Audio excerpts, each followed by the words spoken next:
Well, look at California right now. Look at Los Angeles. What else do you think that is, besides violent colonization turning inward? You think this is about immigration law? You think ICE is enforcing laws? No. They are marauders, and you are the loot. ICE is not a law enforcement agency. It is a mercenary force under contract to private corporations, hunting human beings for profit. That's all it is. That's exactly what it is. They work for the private prison industry. Your so-called immigration department is just a subsidiary. It's an interface for the private prison industry. That's what it is. That's what you turned it into. These aren't arrests that they're making. These are profit-making activities that they're engaged in. Every detention is a paycheck. Every deportation is a dividend. Do you understand? Corporate contractors like Geo Group, like Core Civic, they're making billions of dollars from these cages, from this trauma, from this misery, from this terror. This is modern slavery packaged as homeland security. Down home. ICE is just a corporate interface. It's not a government agency. It's not a government agency. It's a corporate interface. Its core operations, transport, detention, surveillance, those are all being handled by private contractors, by the Geo Group, by Core Civic, BI Incorporated, private charter airlines. None of these companies are deputized, but they're the de facto operators of everything that ICE is supposed to do. ICE is just a shell. All the corporations, that's the substance. ICE is just a logistics operator. Policy is being written by investors. Stocks spike for all of those private prison companies immediately following any anti-immigrant executive orders, any deportation orders. Investor briefings from Geo Group and from Core Civic and so on, they literally celebrate any policy shift that increases detentions and deportations. Look, this isn't correlation, this is causation. The logic of finance capital now dictates state coercion. If Wall Street sees profit in suffering, then policy is adjusted accordingly. You make business a no-go zone for democracy, a no-go zone for accountability and for any sort of restrictions or limitations and so on. And it grew and grew and grew in unchecked power until it captured your state. It's only about profit and it's only about growth. And like I said, they have captured your government, and that's how your whole country is run now. That's how your whole society is run now. And you should recognize that they never ever believed in so-called democracy. Like I said, you're witnessing the logistics arm of what can only really be called an ethnic cleansing operation outsourced to the highest bidder. Yes, I said ethnic cleansing because do you really believe that this isn't racial? Do you really think that this has anything whatsoever to do with someone's immigration paperwork? We know who they're targeting and we know why. And if you have any sense, you'll also understand that this practice is going to do nothing but expand, just like any business expands. That's what businesses do. It means they're going after immigrants now. This is a pilot project. They normalize it by targeting immigrants, but this is a profit-making endeavor. You'd have to be crazy to think that they're not going to multiply their revenue streams by targeting other demographics. Non-citizens and citizens, so-called minorities, members of the global majority, the poor, the homeless, the protesters. This doesn't go anywhere but expansion. They've turned immigration enforcement into a business model. They've turned it into a supply chain. You've got militarized raids rounding up immigrants like livestock, funneling them into for-profit prisons, slapping electronic shackles on their ankles, and shipping them out on corporate charter flights like Amazon parcels. I mean, they literally said that. They literally said that they want to run deportations like Amazon Prime. That wasn't satire. That was the ICE director's actual analogy. And you know what? He wasn't inaccurate. He was being accurate. Does Amazon care what's in the box? No, neither does ICE. They don't care what's in the box. You're not a person, you're inventory. Now you may think, well, I'm not undocumented, so this isn't my problem. Wrong. Because this isn't just about who's being deported. It's about why this is being done the way it's being done in the first place. It's about who's in line next time when the migrants are not enough to satisfy the profit potential of their model. You understand me? The infrastructure right now is being built today. The data surveillance, the AI-powered raids, the indefinite detention laws, the elimination of due process, the criminalization of entire populations. This isn't going to stop with immigrants. You'd be crazy to think it is. Like I said, this is just a pilot project. It's going to be used on you. It's going to be used on your protesters. It's going to be used on your political dissidents. It's going to be used on whoever refuses to comply. It's a system of repression, not immigration. They're using wartime laws from 1798 to deport people without hearings. Wartime laws? What war? I don't see any war except for the one that the government itself is waging on their own population. It's about to go down. Michael Sean and the Takeover Legend Morning Show is back Monday through Friday, 7 a.m. to 9 a.m. Michael Sean, that's me. Jay Black, Sexy Mo. Michael Sean and the Takeover Legend, where the truth hurts, but also makes you laugh. Baby, tap in.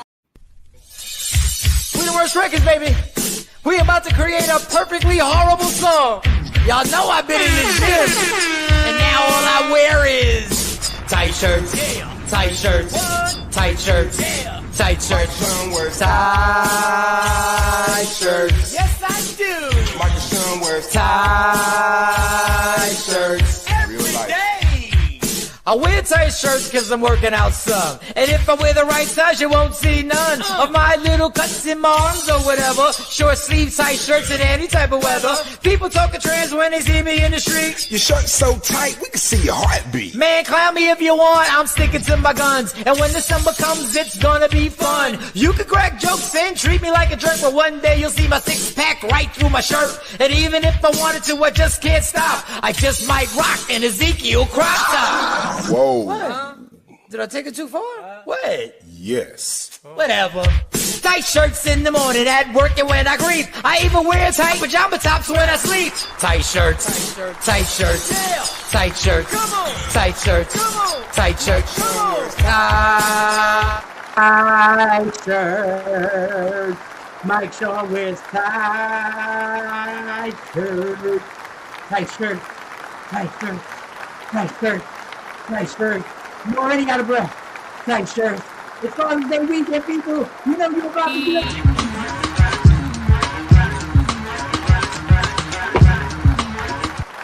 I know we can't compare to Mother's Day.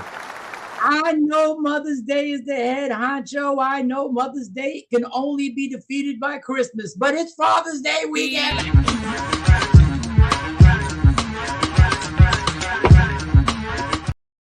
And you already know I'm single, so y'all can catch it a little bit. If you see me and you tryna see what's up, he wanna fuck with me, then I'ma have him stuck. It's Father's Day weekend. Do not put me in the category of deadbeat dads. Do not try and lump me in with the people that wasn't present. I am present.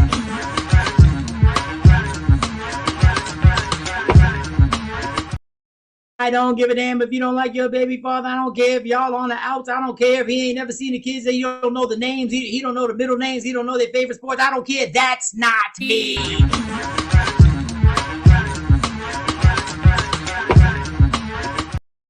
That's right, people. Today we will celebrate Father's Day. Today on this show, along with speaking about other things. You saw what I opened the show with. You saw how I got down. You already know we're going to talk about Trump. We're going to talk about the ICE agents. We might even talk about Diddy for the hell of it. But if we talk about Diddy, we're going to talk about Hugh Hefner. If we talk about Diddy, we're going to talk about Epstein Island. If we talk about Diddy, we're going to talk about all those sexual deviants out there.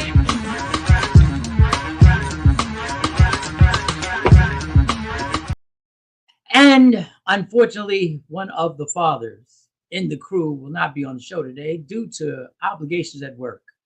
But that being said, this team, this Takeover Legend team, let me get it ready. Let me get it ready, y'all. Let me get it ready. This Takeover team got people. We got fathers in here. That's the thing that gets me about this, y'all. The thing that irritates me about this is that everybody I know in my clique is a father. All the people in my clique, all the men in my clique are involved. From DJ Cam to Jay Black to Big Rob to Ryan Banks to everybody in my crew, to rest in peace Sugar Bear, to Ray Gordon, to my comedian, my fellow comedians who have been out there, to my man Talent, to all those that I know that don't get likes, views, and engagement. I know that don't get the comments. I know that don't get the controversy. There are millions of fathers in kids' lives trying to do our best. Ain't nobody perfect at being a parent. Ain't no such thing as a perfect parent, y'all. So we will celebrate Father's Day. And we will talk about the dynamics of how we get shitted on.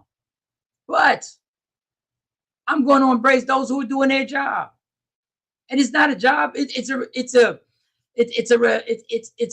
a natural law of being, I guess, for a lack of a better term. But Jay Black's not here, but you know who is here. Dr.Arron Smith, y'all. Protected by the red, the black, and the green. Put your hands in the air! Make some noise!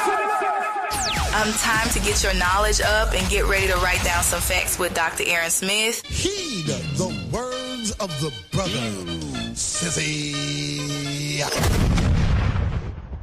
Happy Father's Day weekend, Dr.Arron Smith, fearless. Happy Father's Day, good brother. Happy Happy We're Father's gonna do it like Day. we did on Old York Road. You know, like Yes. do it like we did it back in the tunnel. It's a The heart is out. The original Father's Day kid. weekend. So how's it been going? How we haven't talked in a few days. How I normally ask Jay Black how the few days been. Give me a little. Well, you see, I'm recap. back. You know, I made it. I had to take a nap from kind of way back from Georgia, a little rest stop. You know. You know, it was like 11-hour trip, but with the nap and the traffic, you know, I got back in like 16. You know, I just took my time with it. You know. Oh, I got an amazing piece of artwork in the mail the other day. Look at that! Look at that there! Look at that there! Yeah! Oh wow! Yeah! Wow, I'm in the club. My AAR peeps. I'm outside. Yeah. I've been fighting it. I've been fighting it. I want my discounts. When I remember I got him. I started getting those cards like 46. Like I was like, these people aren't calculating correctly. Like I started getting the wrong guy. Not the cards, but like the propaganda. You know what I'm saying? Like they would like it started early. And I would throw them away. And then one day I went to go throw it away and I realized I was 52. And I said, wait a second, wait, maybe I should open this shit. Maybe I should see what I can get. Well, what can I get? Because at the job I work, my 9 to 5, there's an automatic AARP discount for everything. And we're not allowed to actually tell y'all anymore. We're not allowed. So I try and tell people, I try and make a mistake. I assume, no disrespect, you know, because you look really young, that you might be eligible for AARP. Yes, I am. I'm like, okay. I said, all right, and I gotta say hello. Please make sure you always say that when you come in here. So, yeah. Oh, discount. My brother told me I need to switch my car insurance. His daughter had an accident, and he said he's never had an experience like that with car insurance. Like they did the thing, they did the adjusting, they sent the check. Like it was like nothing he ever seen before. You know, I guess most of them people are too old to be trying to play games or start a career in auto insurance fraud at like 60 and 70. So they just kind of pay it out and just find the facts. But no, he said the rates are good and the service was impeccable. So I'm considering change it to what? To AARP? I'm with Geico now, but AARP does bundles in the car insurance. They actually sent me. I actually got something specifically for car insurance. Yeah, they sent me a car insurance ad, and I'm thinking about it. Yeah, so I might be doing all I can under that umbrella. The rates are right. But no, I saw the thing last night before I went to bed about the chances of us going into World War III. And I saw that Israel struck, at Iran. And I was thinking to myself how entitled that is. It's almost like when somebody starts a fight, but you expect somebody else to come and back you up later. You brought your cousin to the club. He's wearing combat boots, but everybody else is wearing sneakers. And you're like, what are you going to the club like that for? But he's going to the club to fight, but he can't fight. But since he's with y'all, he's going to start something tonight. And that's how I always felt about these proxy wars or getting America involved. Because we basically said, I think Trump said personally, you want to avoid World War III, you got to pick me because I'll keep you out of the wars and I won't let us get drug into any wars. And then now they having backroom meetings trying to figure out a diplomatic response to, this, in some people's opinion, unprovoked attack from Israel to Iran, bombing high rises, bombing state buildings. Yeah, so this is looking bad. And it's scary on multiple levels. Number one, what you just said, I agree 100% with what you just said. Starting to fight because you got somebody that you're going to drag into it. Not drag into it, because the powers that be, the people who make the decisions, are gladly gonna roll. They're gonna fight for you. Yeah, they're gladly gonna roll right in. The scary thing is the people who are now leading our defense, and the person who is incapable, who is not qualified to add salt to the wounds.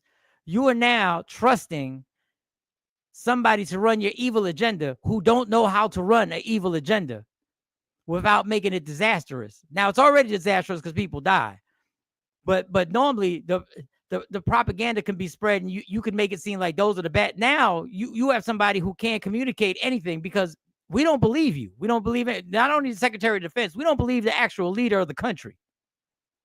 And we know you can be bought. And there's other than it. What if this just happened? Now, I always think in my mind that nothing just happens. That I always think everything's premeditated.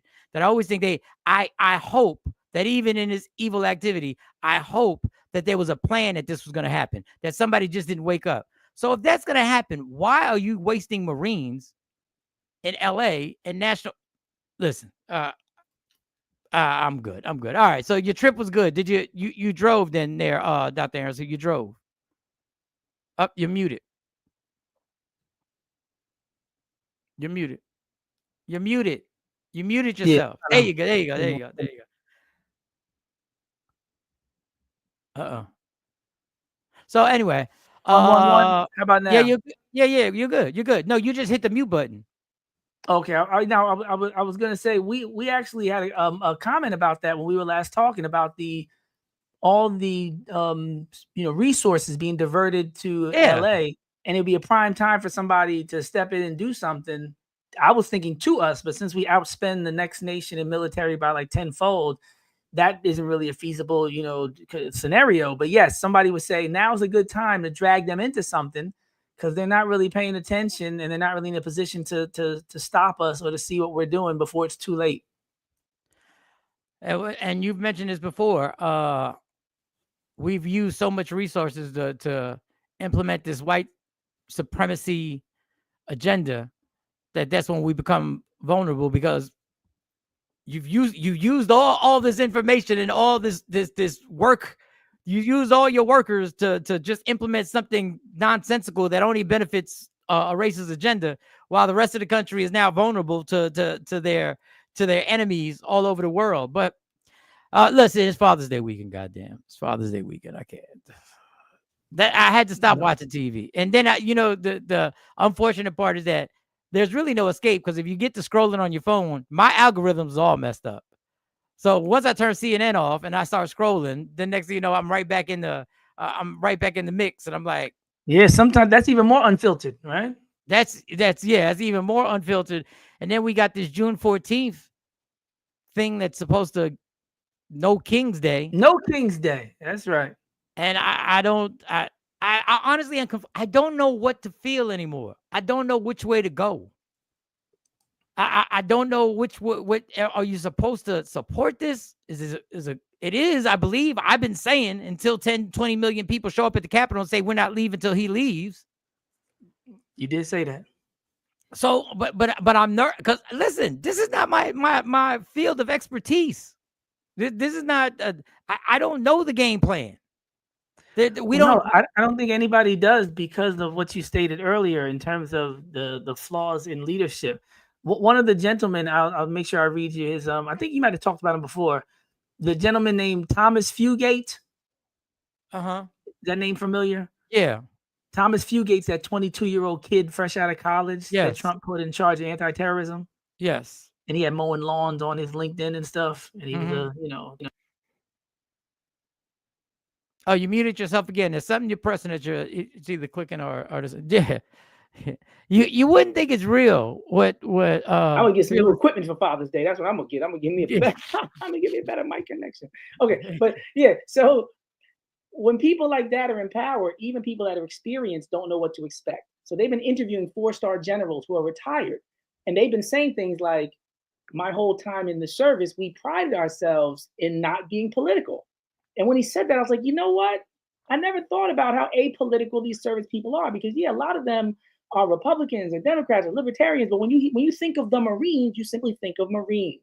So shout out to all the men and women who have dedicated their service, and thank you for your service, because I know you have very passionate political beliefs, but throughout my life, I don't remember it interfering with their service or their ability to cooperate with each other when it comes to defending the nation. Yeah, and once he said that, go to your settings on your microphone real quick, because it was clearer before. Just go to your settings, and you got a Yeti microphone, right? Because my microphone was acting up too. And just make sure it's not on default. Make sure it's on Yeti. There it is. You're good. You're good. You're good. You're good. You're good. You're good. You're good. Yep. Okay, go ahead. But the person that you just said, whatever the young man's name is, when I saw that, I said, this can't be real. Yeah, Pete Higgs, we thought Hegseth was the worst it could get. He went and found somebody even younger, even dumber. I feel like there's no choice but for 10 to 20 million people to show up and say, we're not leaving until this whole regime is gone. But you know, it's a good analogy too, Mike. Everybody knew them dudes back in the day that only wanted the girls who were broken that they can manipulate and control and abuse. Yeah. You know, it's like a Ike and Tina. You look for somebody who's, you know, they had that special with the guy who was like a notorious pedophile, and he had a list of things he would look for in his victims. And he was saying, like, I look for single parent homes. Yeah, that's what Monty said. That's what Monty said on our Yeah, same thing, right? So yeah. But there's guys who I grew up with who used to like not just date down, you know, but they would date opportunistically in terms of potential for manipulation. And that's what it looks like with Trump. When he's picking these people, he's not worried about the nation. He's not worried about qualifications. All he cares about is loyalty and the ability to manipulate these people. And if there's an ability to tell them, like last time, remember he tried to get the people to overthrow the election and contest the election. Not enough people would go along with him, and he learned a valuable lesson. Next time, all I care about is somebody who's going to do what I say. And this time around, that is number 1, 2, and 10 on the agenda of who's going to get selected. So qualifications be darned. This 22-year-old is going to do what Trump says, and he knows that, and that's what he's going with. He doesn't care about anything else, even if it means World War III has a better chance to, you know, impact America. All right, y'all. We're gonna celebrate. Listen. It's time for Stupid Dummy of the Week. It's time for Stupid Dummy. Listen, we gotta go to mindless. Friday it up. 3, 2, 1. Michael, Sean, and Jay Black, I need you to tell me who is the stupid dummy of the day. Yeah. Now, before I play this person, I'm glad. The only reason I'm playing it because I know Dr.Arron Smith, aka Fearless, will be able to. This woman did something and explained on how mechanics are trying to rob her and trying to rob women. She made a slip up, and what she thought was something is not what it is. And once she started saying it, I forgot how to say the word. Like once I watched it, mind you, I've had this changed in my car. Once I watched it, I couldn't say the word anymore. But she was dead serious. And this is the scary thing about TikTok. You will go on there and you will state your case. And sometimes you didn't research it and you think you dropping gems and you think you dropping all types of jewels on people. And then this happened. I'm stupid because tell me why I'm at the mechanic shop and he talking about I need a Cadillac converter, but I drive a Jeep. Make it make sense. Think I'm stupid. Ladies, when y'all going down to the mechanic shops, take somebody with y'all. Your brother, your uncle, your daddy, your boyfriend, somebody. Stop going to these mechanic shops by yourselves because they know we don't know anything about cars. So they trying to give us any type of services we don't even need. Outrageous prices. What? Because I don't understand. Make it make sense. A Cadillac converter. I don't even have a Cadillac. I love when people think that I'm stupid because... What? Now, people. What? Listen. I can't think of the word now. It's got online. What'd you say? I said, but got online with it. That's like it's one thing to, you know, think something. But it's not a Cadillac converter. It's a converter. Catalytic converter. It's a Need me a Toyota converter.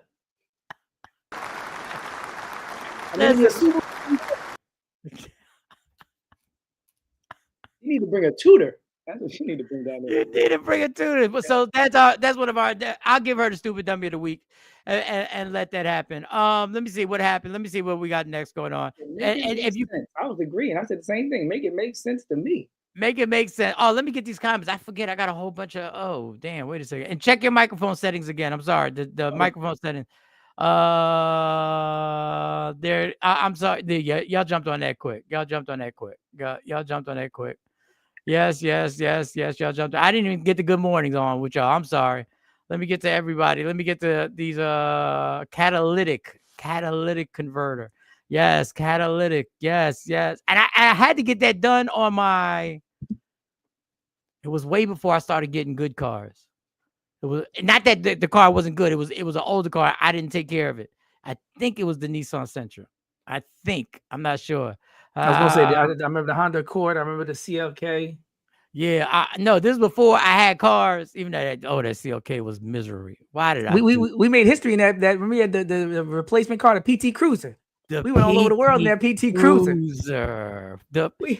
We killed that. At first we were like, oh man, this car. They was like, oh, it's kind of roomy, and we get to give it back. We were out. Wasn't so bad. I had a brand new Honda Accord. I've told this story before. This is when I know I was brainwashed. I had a brand new Honda Accord. Brand new. They had just changed the body. And I got it. And I'm driving around in it. And I did something for please tell us Jay Black Happy Father's Day. Happy Father's Day, Jay. He's watching somewhere. So I was doing a remote for a radio personality is they send you to a location and you broadcast from there on a Saturday or whatever day and you promote it. So while I was there, I saw a CLK. A CLK was my dream car. The CLK was my dream car. That was the car that Jay-Z had influenced in me that I needed. I needed a Mercedes. I needed a Benz. I had a brand new Honda Accord. This is a true story. Yeah, I remember. I traded in that Honda Accord for a UCLK that had like 90,000 miles on it. Yes. Little did I know the year of Mercedes, that CLK, they were all rear wheel drive. What that meant was a half an inch of snow, you can't drive that bitch in. A half an inch of snow. So I would drive to the station. I would have a CLK in perfect weather. It was great. I was doing it. I had my platinum chain. I had the CLK. A half an inch of snow. I'm talking about if it rained. So what I wound up doing, the car payment was like close to $800 a month. Ooh. It was $800. What I did when it would rain or bad weather is I would drop my car off at my dad and mom's house and drive his minivan to work. I was spending close to $800 a month, and I was driving a minivan. We had a windy road though to get to work. I remember that. And a windy road that couldn't play with it. That should have been illegal. Yeah, that road was so crazy. So not only that, the CLK, I totaled it. Somebody ran into me. That's another long story. And I had to get a rent-a-car, and it was the PT Cruiser. I'm still paying $800 a month, and we are in a PT Cruiser. Down Broad Street, down Delaware Ave, up Spring Garden. We are riding it. And then I don't know how A. White found a song about a PT Cruiser. Somebody had mentioned a PT Cruiser in a song, and A. White found it. Next thing you know, the rest was history. Let me get to the rest of this. Lady Q, Miss Clark is in here. Lady Q laughing. I don't have a Cadillac. Yeah, I don't have a Cadillac. She is the female Lamont Sanford. Big dummy. Listen, people. A catalytic converter. My first car was a Chevrolet Chevette. My first car was a Camaro that was leaking antifreeze. Yeah, that was my first car. It was $1,000. The Plymouth Horizon. Yours was the Plymouth Horizon wasn't bad. The hatchback. Yeah, people put the Benzie boxes in those cars. Yeah, that wasn't bad. The Plymouth Horizon wasn't bad at all. No, my Camaro was hideous. Yeah, my CLK looked good. It did nothing. The greatest thing that ever happened with me and that CLK is that on Spring Garden, after a club, somebody ran into me and totaled it. That was the greatest thing that ever happened. Got you out of it. That was the greatest thing that ever happened. That was the greatest thing that he was the happiest dude that ever got his car totaled. And I didn't even know. He was like, it's all right. It's all right. I didn't even know. I remember getting in a tow truck and getting dropped off at home. And I was like, hey. No problem. And I got out the car and went right back to that's where I went back to the Hondas. I went right back to the Hondas. Let me get the rest of these comments. All right, cool. All right, let's get the show popping. It's Father's Day. Let me see what we could start off with. Kendrick Lamar. All right, so we'll get back to let's get to the unseriousness. Number one, for those who don't care, I don't care. Kendrick Lamar, Drake, biggest battle we've ever seen in history. Still going. Biggest battle in history. No, can't touch it. Listen, for me, the biggest battle in history was KRS-One and MC Shan, but some of y'all don't even know who that is. And other people will say Ice Cube and NWA. Obviously, historically, Biggie and Tupac, which technically they didn't go back and forth with diss songs. You know what I'm saying? It was Tupac did his diss song. Biggie, Who Shot Ya? There was a few little, little jabs here and there. Faith had twins. She probably have two Tupacs. Legendary. That was a legendary line. This was the one. So after the Super Bowl thing, everybody's like, that's the epitome. That's the everything. But behind the scenes, the stadium tour had to hit Toronto, which is Drake's hometown. And people were saying there's no way he can come to Toronto. Yeah, that's what they were saying. They said They were he can't saying come to Toronto. He can't come to Toronto. He can't keep this mega historical stadium tour going. He can't take the stadium tour from the biggest stadiums in America. There's no way he can go to the biggest stadium in Toronto. That Drake, there's no way he can do it. And if he does, they could be a problem. They could be a problem. That was the underlying sentiment. And then this happened.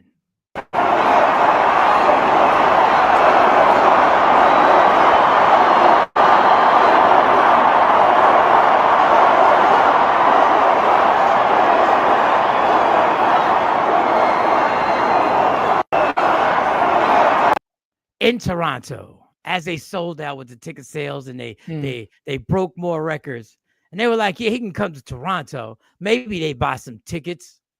Maybe they buy some stinking tickets. But he ain't going to do the song. He ain't going to do the song with you.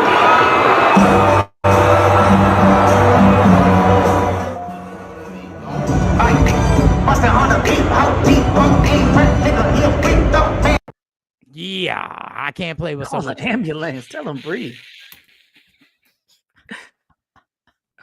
Whew. Well, they said Drake was busy trying to get Kendrick's verse taken off the new Clips album. You know, it's caused Pusha T to end up losing his record deal because he wouldn't capitulate. He wouldn't capitulate. And then they said he huh? No, go ahead, continue. But then they said he tried to. Kai Cenat and Drake were supposed to, do a live stream to take some of the energy and momentum off of the tour. And they said Kendrick's people shut that down. They shut down Kai Cenat, the biggest streamer in the world. So Kendrick's not playing on any level. It's not a street thing. It's not a business thing. It's not a ghetto music thing. On every level, he's got the game covered, right? I got the game tied up. Stop tripping, Jay-Z said. So if you want to play the business route, he's going to play that. You want to play the street talk, we're going to prove that it's not sincere. You want to say who can make the bigger songs and bigger hits? Not like us. I've never seen this level of domination in hardly any competition. Forget just music. This is something different because Drake really will never and has never been even remotely close. They're talking about a new Drake album, and it really seems like nobody cares. Iceman, they call it. They had the one single that got a little Baby Girl. Oh, and somebody else sung that, right? That's somebody else's song. Yeah, Baby Girl. The best part of that song was somebody else's. How you gonna be still stealing when people are accusing you of stealing? Like, don't steal in the moment. Somewhere Drake was like, this can't be happening. This can't be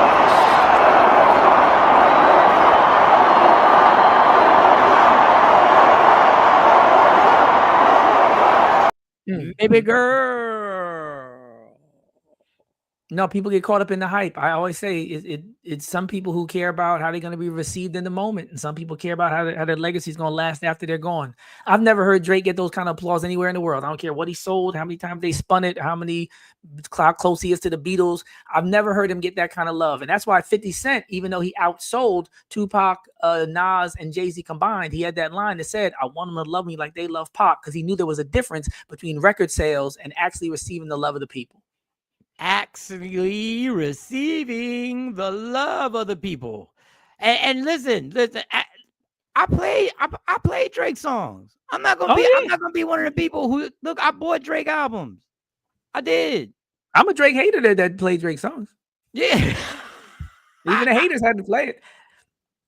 I can't. That's like KRS One said that about The Bridge Is Over, right? And MC Shan and Nas said we was growing up in Queensbridge. He said it was so good we had to play it. They was dissing us, but it was, it was classic. Oh man, I can't get my file. What's going on? What's going on with the files? What's going on with the files now? What's going on? Drake needs to just take a hiatus. Well, shout out to Billy. He just said Drake needs to take a hiatus. I said for a long time when Big Meech first got out of jail and Drake took a picture with 50 Cent, I said that's what he needs to do. He needs to go into acting and have a pivotal seminal role, probably a biopic, the way that Jamie Foxx did with Ray, how it elevated his whole career and changed where he was at in the industry. I said Drake at the time had the braids.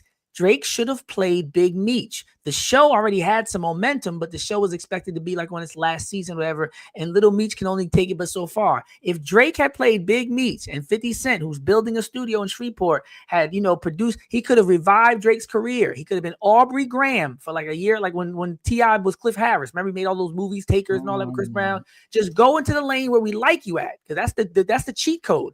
I like Drake with the melodies. I don't like Drake when he acts tough.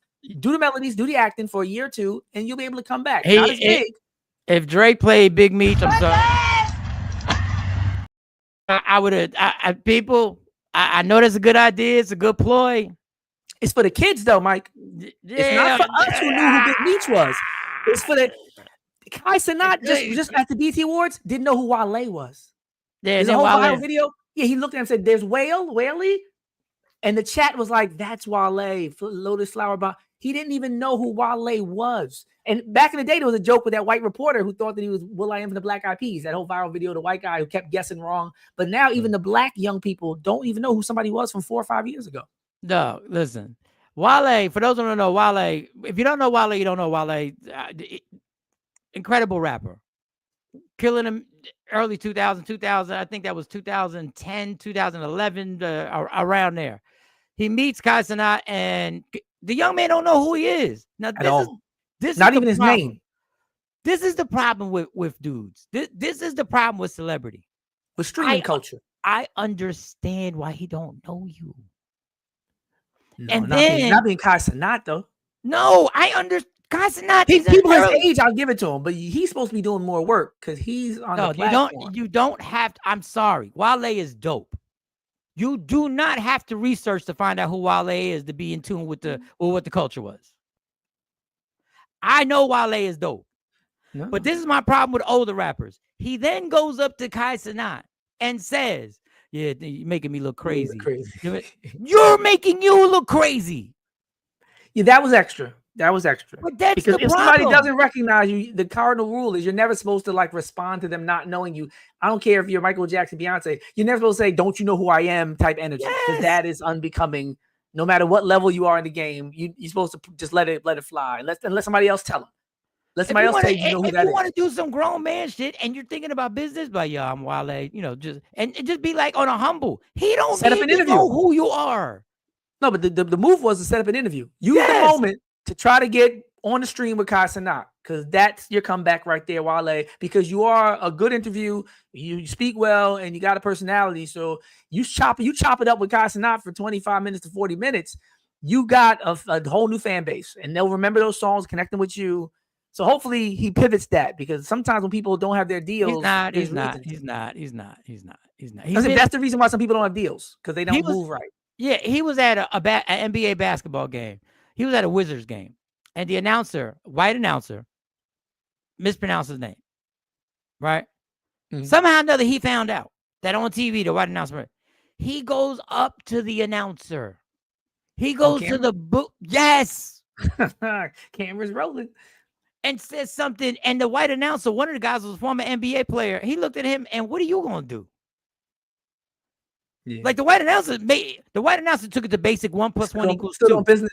Yeah, 1 + 1 = 2. You can't beat me, and we are standing here. So why? Face to face. And he is dope. Wale is dope. But I hate when we feel that our generation has to get some type of, we have to force feed. Listen, you don't know who I am? Cool. Got it. Maybe he'll go, maybe Kai Cenat will go research the music and be like, "Oh, he is dope." But when you go up to the man and go like, "You making me look crazy." No, he's not.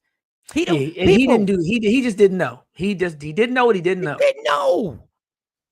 He didn't know. And if somebody doesn't know you, do you understand, you celebrities? We don't have to know who you are. You do know that.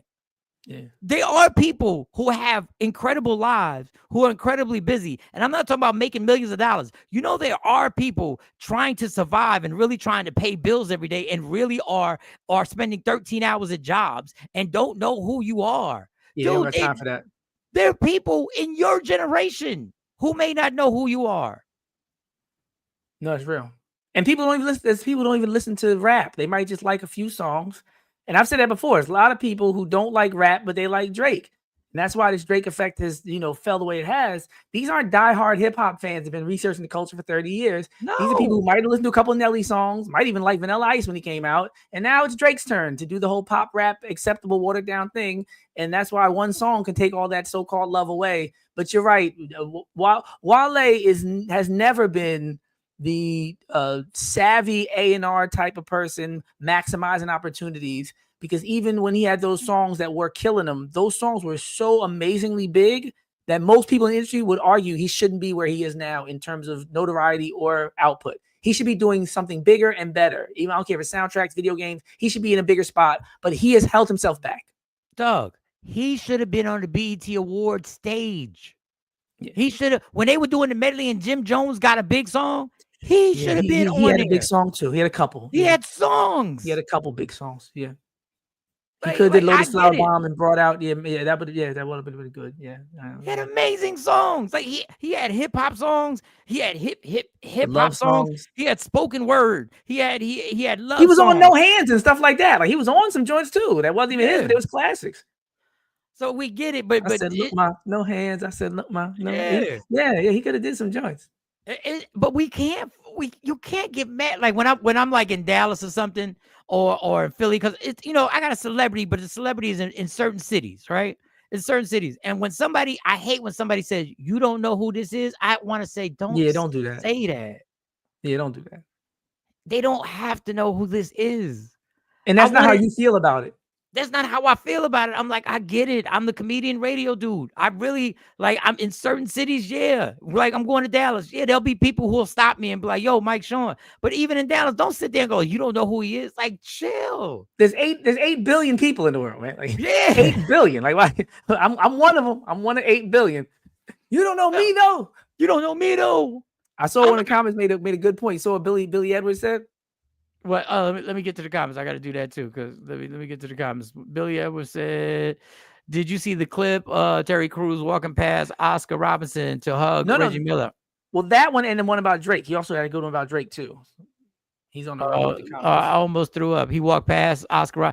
Yeah, there people. Yeah. Billy, Drake may need to hide for a decade and a half, like Carrie Hilson.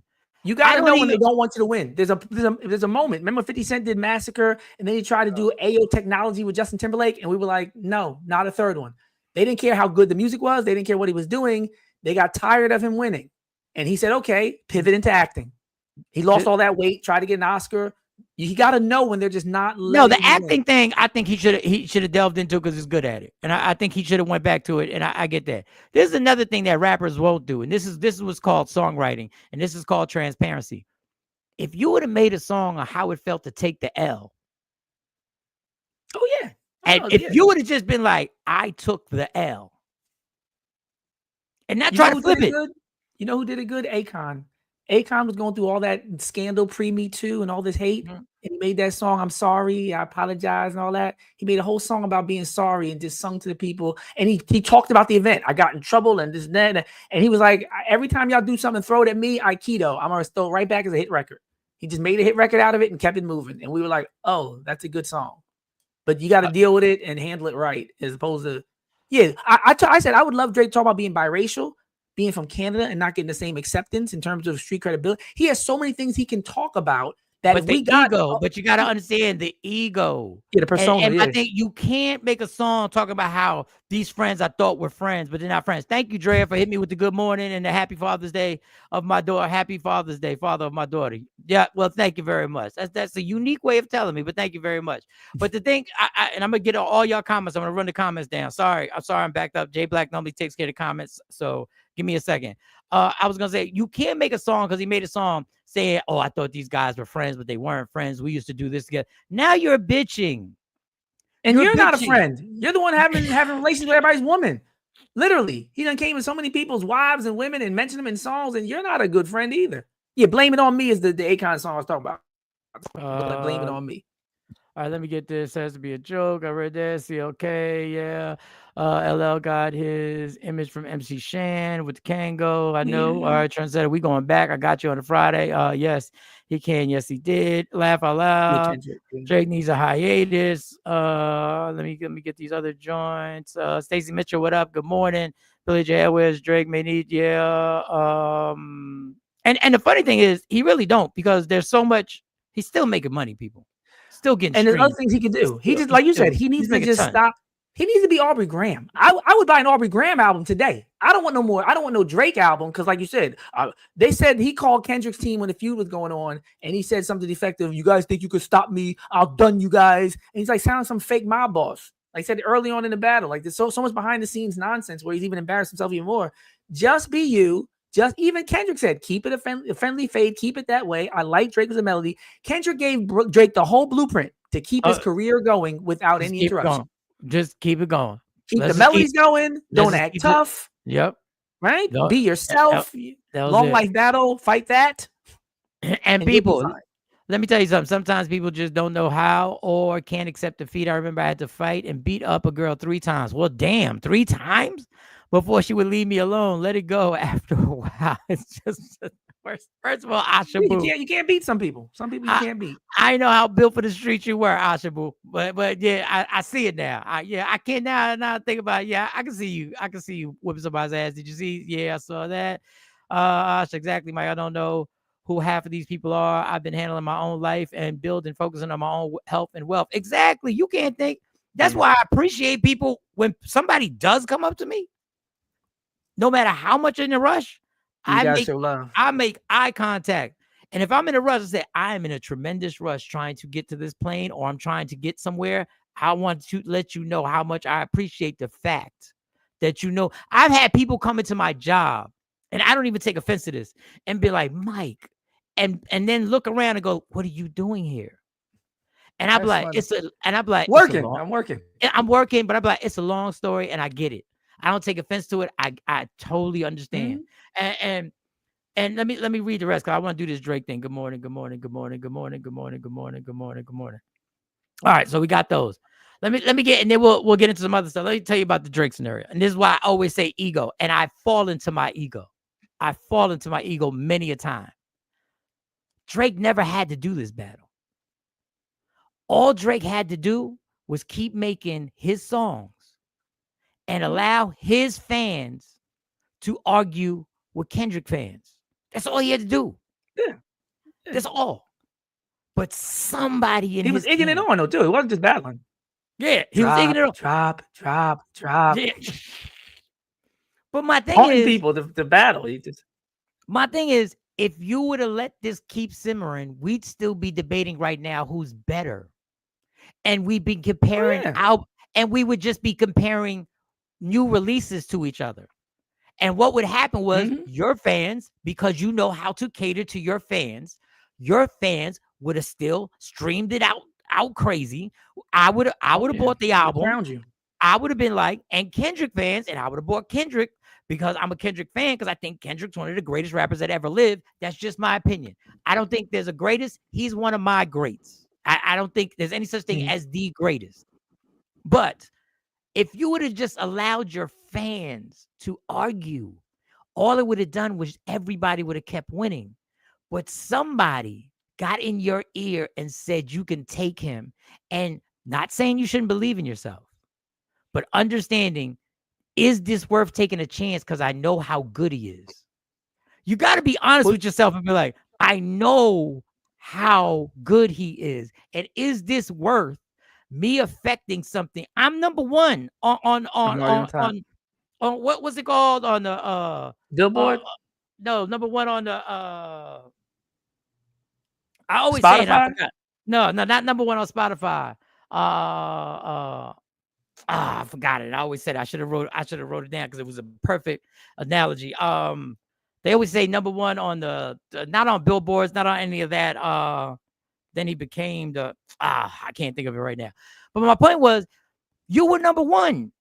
Oh yeah, you were the big dog, king of the hill. When you take part in a battle, that if you win, you can't be number one. You can't be no higher than the spot. You're only taking a chance of losing your spot. And money-wise, he's great. People, he's still making tons of money. If Drake goes on a theater tour or arena tour, people are coming. He's good. He's got super money. Yeah. I think he'll still get yeah, he can still do some tours. Yeah. Asha said she whipped her 3 times, like Sugar Ray. The dog whipped it the way easy with Sugar Ray whipping Tommy Hearns 3 times because he lost the second fight. They called it a draw, but even Sugar Ray is in it. Sorry for being technical, but I get technical about boxing. I remember Sugar Ray came to the studio back in the day. I remember you interviewed him. Sugar Ray even said, yeah, he won the second fight. He won the second round. Remember how Common gently left the beef he had? He forgot how to talk shit altogether. Went and made some romantic rap. Yeah, you just got to let it go. That's how you do it. Yeah, you got to know when to walk away. But Drake is the one. Okay. This was the thing. Drake was the #1 on the food chain and then lost the battle. He became the food. Like that, he became the food. You the end of training day. Yeah, you never take that chance. You never take that chance. Drake went outside and got his ass handed to him. Remember, Drake has worldwide. He does. And you know what? They don't care about. What's that last comment? He has a worldwide what? He said Drake has worldwide fans. He does.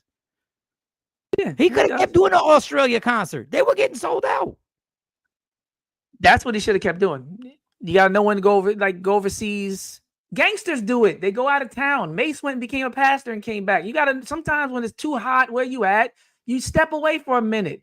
Mace might not even be alive if he hadn't went down to that church, but he did the right thing. He went down to the church. Some of the people he was supposedly beefing with ain't even here no more. He comes back and does like a $30 million deal with Cameron. It is what it is. You just, you gotta time it right. But when you got yes men around you, that's the danger with Drake. When you have a whole bunch of yes men who are like, you can kill anybody, you could beat anybody. How dare you talk to you like that, boss? And then instead of giving you the heart to heart, instead of pulling you to the side, like you said, and saying, if I shoot you, I'm brainless. If you shoot me, you're famous. Like, you got nothing to gain here. You're already at the top. Remember what you said on the Successful song. Remember when he had that song Successful with Trey Songz? Yep. He said, "This me, you'll never hear a reply for it." When he first came in the game, he knew what it was. He had a song with Jay-Z. Jay-Z said, "Drake, this is how they gonna come at you with silly rap feuds, trying to distract you." He laid down the whole blueprint. This is what's gonna happen. He didn't listen to himself. He didn't listen to his elders like Jay-Z. He got too big for his britches, King's disease, believed his own hype, and his whole career went with it. Because like you said, he could have been fine forever. His jersey was retired. He was etched in the Mount Rushmore for so many people. He could have been fine forever. And he is fine. Financially, he is fine. But you got to understand, when you have that much money, the ego now needs to be fed. And the ego is what makes the lifestyle that he might not be able to afford in 5 years. Because he's gambling $1 million and stuff like that. He's buying the $100-something million home. Yeah, he can be fine and be rich forever. But if you keep acting like Drake with the persona and the crown, when you don't got the crown, you can go broke in 3-4 years playing that game.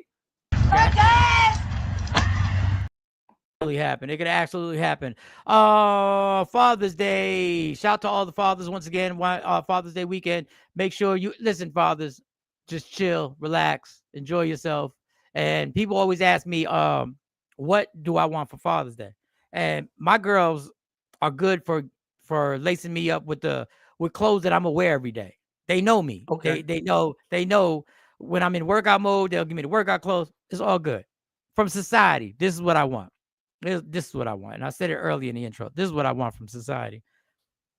This is the gift that you can give fathers. Stop lumping us in. Yeah. With those that don't. Stop saying these generic. Stop saying these generic assumptions. Fathers. If fathers were in the home and fathers ain't in the home, and if men would be fathers, and if we are. Yeah, they don't even put a more in front of it. Some people would just be like fathers. Fathers. Stop putting me in that group. I'm telling you, I've put effort into this. I have failed many a day in my father duties. I still came back and I still kept trying. We all fall short. We fall short because, like the old cliche, which I hate when them call them cliches because it's just real. It's not a cliche. It's just real. It doesn't come with a pamphlet. It doesn't come with a hand guide how to be a parent. Yeah. Understand, it's a rigged game because our parents are raising us. So if I'm 54, 30 years ago, My parents are in their 70s. How they decided to raise me is going to be outdated, except for except for core values. It's going to be outdated. There's going to be something that they used on me that I shouldn't have used on my daughters, or I shouldn't have said with my kids. It's a natural rigged game. You get an outdated playbook. Yes, you get an outdated playbook. We do. It does come with instructions. It comes with the instructions, like you said, the memory of how you were raised, which is now in many ways obsolete, outdated, and sometimes can get you locked up. So that's what you're given. Here, use this. My parents are born in the 50s. Do you think whatever they learned from their parents got them ready to raise a kid in the 80s? Yeah, because they grew up in what the silent generation, whatever it was, like don't show your ankles, whatever else. Yeah. It ain't no fault of a lot of this. I'm not gonna say all of it. A lot of this ain't the fault. It's how it ain't their fault. what you were shown. It's the things that you were shown and the trauma that you actually experienced being raised like that they didn't know was trauma. We didn't know nothing about trauma in the 80s. Oh no, not at all. Nobody they didn't even use that word. Nobody was saying that. Yes, it was the trauma unit. That's the only time we heard trauma. No seatbelts, no such thing as secondhand smoke. Oh yeah, everything was deal with it. This what happened with us when we were growing up. And there was no pause after this. The term "suck it up" was an actual. That was a value. That was a gem. Suck it up. You suck it up and you keep going. You suck it up and you keep going. And that's the gift I just want from society. Just don't put me in that box. Yeah. Don't put because I said so. Remember that one? That was a big one back in the day. That was another one. That was back in the day. Because I said so. I said so. Ask me again. How many parents got applauded? How many parents got applauded? Would say this amongst other parents, and they meant this. Shoot, she know not to get pregnant because she get pregnant, she gonna move out of here. Yeah, and I got family history where that really happened. Somebody got pregnant and it was like, get out like that quick. Oh, you pregnant? Okay, here's your bag. You don't live here anymore. Later on, they worked it out, but no, in a moment, that was a real thing. Yeah, but you do know how crazy that sounds. When you need the most help, yeah. When you need when it's time to do the hard part, and my parents were never like that. Like my parents, but we had people in the family who believed in that. Send them to Puerto Rico. Black people got sent down south. Yeah. Other people got sent to Puerto Rico. But that was the culture. People really believed that the answer to what happened was hiding it and get them out of here. Can't have nobody at the church see this. Can't have nobody at the church see that you're pregnant. My neighbors, my friends, my ego. That's the theme. My ego. Because the book, the cover of the book had to look good. Like the cover of the book had to look good when it came to your family. Everything your whole family go to church on Sunday. You can't. Everybody goes to church, even though there's belly. Yeah, even though everything's getting turned upside down at the house. Everybody, hey, make sure we put this facade on and everybody knows. But that's what I'm saying. Like, so no, I'm not a perfect father. No, I didn't talk. My daughters didn't talk to me for months because of my addiction and things that happened. Maybe 6-7 months. Worst time of my life. And remember, I just want to add this sidebar. I didn't get sober because of that. I didn't get sober for them. Didn't get sober because of them, because you can't. Sidebar. That's a different story. But no, I feel you though. But I made those mistakes. But guess what? I have the attitude. There is no give up as long as I got breath in my body. Oh yeah. No, chance to make it right. That's the beauty of it. You know, you're in a situation. I've been in court. For court. I've been there. It's crazy when other people are messing up your family for you though. Yeah. I like better when it's me. You know, something about the way I operate. Because when it's me, I could be like, "Dang, I'm tripping." You know, I could pray on it. I could repent. I could. When somebody else is not helping, and I'm looking around the room like, "Yeah, that's not gonna help get me more time with my." You're just trying to get some money out of here. What are you talking about? You're just trying to get some money out of it, and go to 5 therapists, 7 days a week. Do this, that. I was looking around like, man, you do not care what happens with any of us. And that's what I realized recently. I said I gotta temper my complaints because sometimes you complain, you end up back in court more. No, that's absolutely that absolutely. You got to look at the bigger picture. What is the goal? Mm-hmm. What is the goal? But that being said, when my point of, and for all those parents out there right now who are struggling if you're watching, and you're like, I haven't been a good parent. In your mind, you've told yourself you haven't been a good parent. It's not over.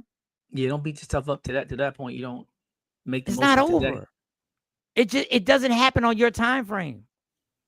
It had to be a long journey for my kids to trust me enough to be like, all right, dad is okay.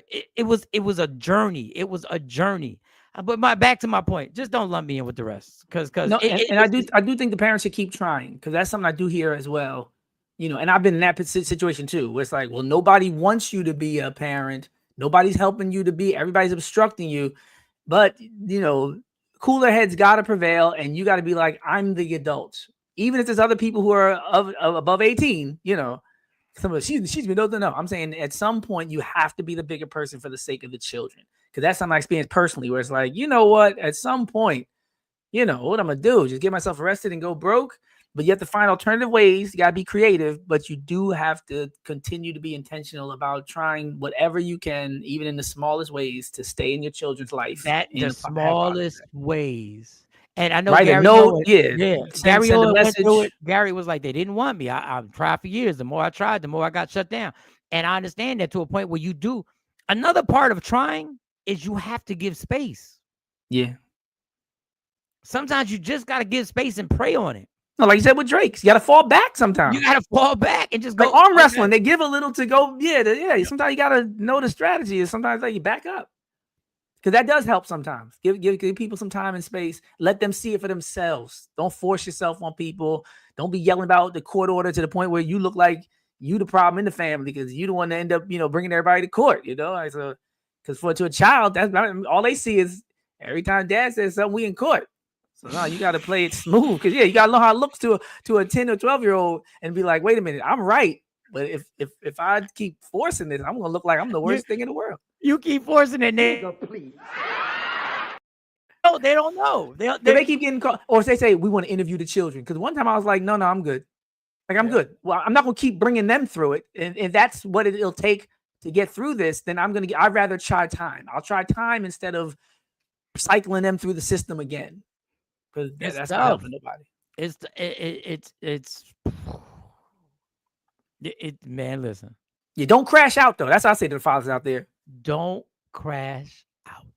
There's a father out there listening. Don't crash out. And when I say don't crash out, I'm not just saying don't crash out in that circle of in that environment. Don't crash out in your personal life, because that will be brought back. Yeah. Now, I don't want you to crash out because I don't want you to crash out. No, you're right. On every level. On every level, understand. Don't get careless. Since we're talking about Father's Day, let me explain to you something about being a father. When you fuck up, it's on your permanent record. They don't expunge it. Now, that's just my opinion. You're an adult. So you have to be careful, and you have to understand that your crash. That's why I know some people can't afford therapy. If you have somebody to talk to, listen. I went to therapy voluntarily for a long time. I went to required therapy. I went to and thank God that I was able to take little bits and pieces and go like, oh, and then try and work it out. But the crash out, people, it doesn't matter if you crashed out because you were overwhelmed by the situation and nothing affected those people. It's still held against you. Oh yeah. We remember midnight basketball? Remember that? Yeah.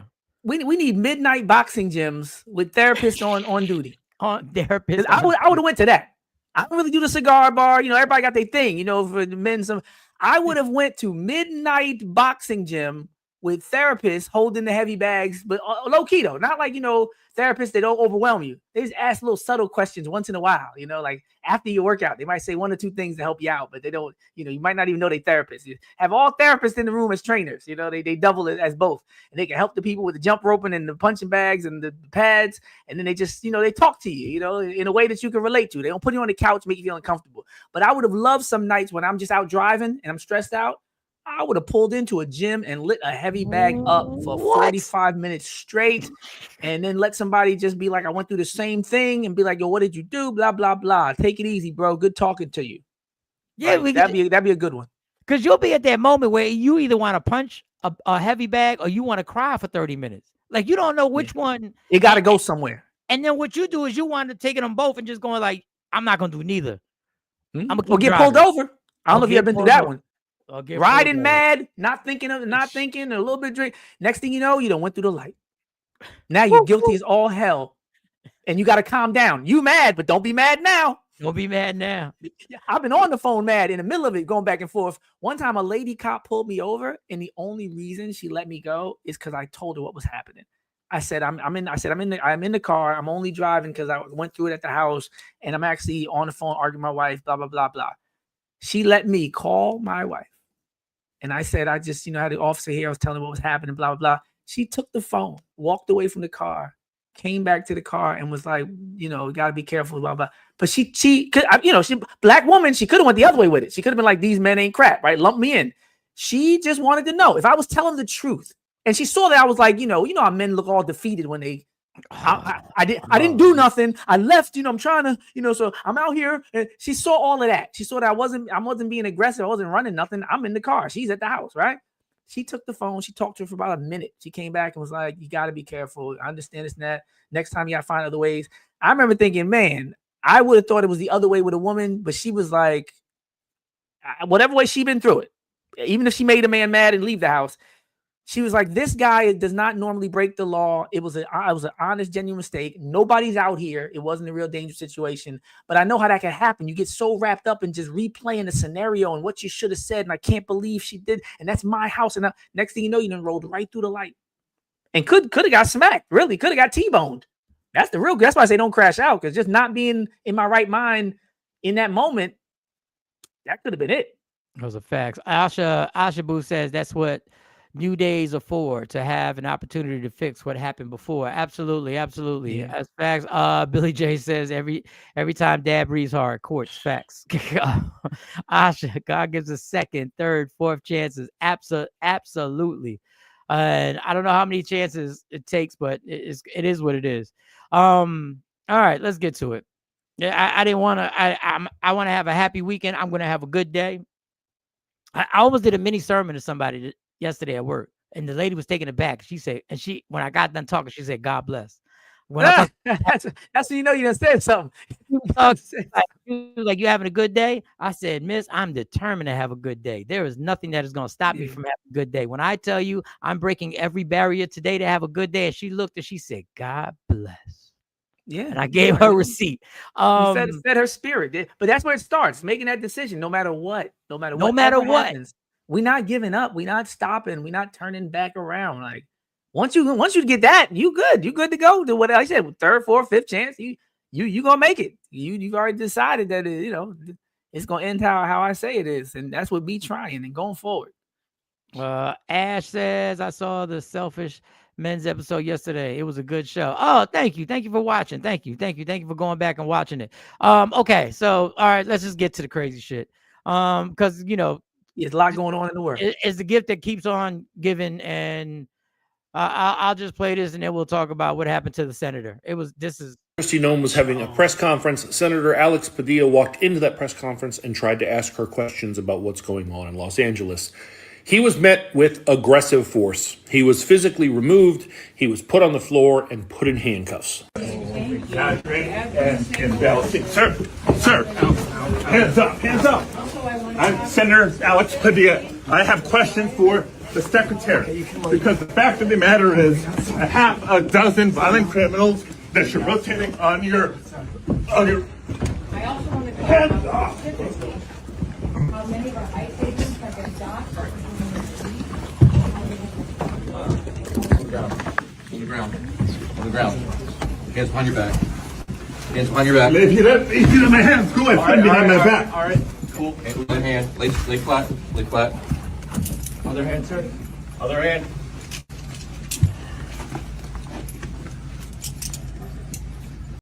People, what you just watched was a senator. This is how they treated this. This is how they treated a senator who had questions. And who has the right to conduct what they call congressional oversight, right? He part of his job actually is to be making sure on every level, he got jurisdiction. He has the authority to go and check on what's going on. Like Ras Baraka in Newark when they arrested him. He's supposed to be going and checking on things and making sure everything's by the book and, you know, being lawfully done. So he was basically doing his job. And I didn't even hear what the charges were. I just heard him say hands behind your back and get down on the ground. And the amazing thing, he was detained for some time. And then he was released because obviously, you know, I bet. What the hell are you? I don't know anymore in this society what has to happen, or are we so caught up in the system? Do they have us so suppressed and oppressed that people just go like, that's enough? Now I think we're approaching that point though. Now is I thought this week was going to be a tipping point. But I've thought that for so much. I thought he arrested the judge. Remember the judge with the ICE when thing? The judge got arrested. He arrested a judge, a mayor, and now a senator. What else has to happen? Like, the thing is, like, we put a line in history. We go, if they ever cross this line, then they cross it. Then they ever cross this line, then they cross it. What else has to happen to understand the regime, what the regime is trying to do? Yeah, because some people still think it's about immigration and not about race or racism. Like they say, you know, most of the people who outstayed their visas are from Canada. They said the white immigrants, I think there was over 600,000 non-colored immigrants. That's a horrible term to use. That were from, that were coming from Canada. I forget the other and a few other places. Yeah, this is not one of them have been on TV that I've seen. They ain't gonna get none of them. And just God, happy Father's Day. Oh my God. But I did see but one thing that's positive. I don't know if you saw the new thing. This was, I think, just yesterday as well. The judge blocked the deployment and rendered and determined that it was illegal, the deploying of the National Guard, because the 10th Amendment, you know, you're supposed to go through the governors, right? He was supposed to contact Gavin Newsom. Gavin Newsom's in charge to make the call for the National Guard. Trump superseded that and tried to claim, because first, you know, he claimed the Foreign Enemies Act, right? And he to do what he was doing. But for this, there's something about rebellion. So he tried to say, oh, it's a rebellion. In times of rebellion, the president can basically supersede that need to go through the governor. And the judge was like, no, they were throwing mangoes in water bottles. Not a rebellion. He broke the whole thing down about what was happening on the ground. He gave them till I think 12 noon today, but within that time, Trump's people had the opportunity to appeal it. But the judge did say, you did this illegally. This is not how it's done. You didn't go through the governor. So there's a stay in place. But within the next 8 to 10 hours, I don't know now with their time, our time, Trump's people have the right to say, no, you got it wrong and appeal it, in which case it'll keep going. But there was significant pushback. Charles Breyer, that's the guy's name. Judge Charles Breyer did say that he blocked Trump's administration deployment in California, which is good because they were talking about Philadelphia and Chicago next. That was the conversation just before this came out. He said the Marines said we expect a ramping up. They were expecting more deployments. There were a lot of protests in other cities. Philadelphia had a really big demonstration. So did Chicago. They were saying those were two of the places they were considering going next. But now, now that the judge is, threw a monkey wrench in it, hopefully the fight stays localized in LA, and hopefully we win in the courts in a way where Trump can't keep going around these governors and just using the National Guard like his personal police force. But that did happen. A federal judge blocked the Trump administration's deployment, called it illegal, and ordered to return control of the troops to California's governor, Gavin Newsom. So the judge did say that. You got to, let the governor be the governor. You was doing too much, but there is a window for Trump to keep playing games with the paperwork and keep pushing it further. But he probably won't be able to expand it to other cities in the meantime. We need a break. Furious craving for something I want to eat.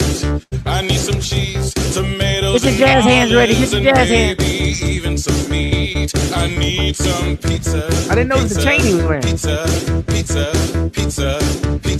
Every time I want that pizza.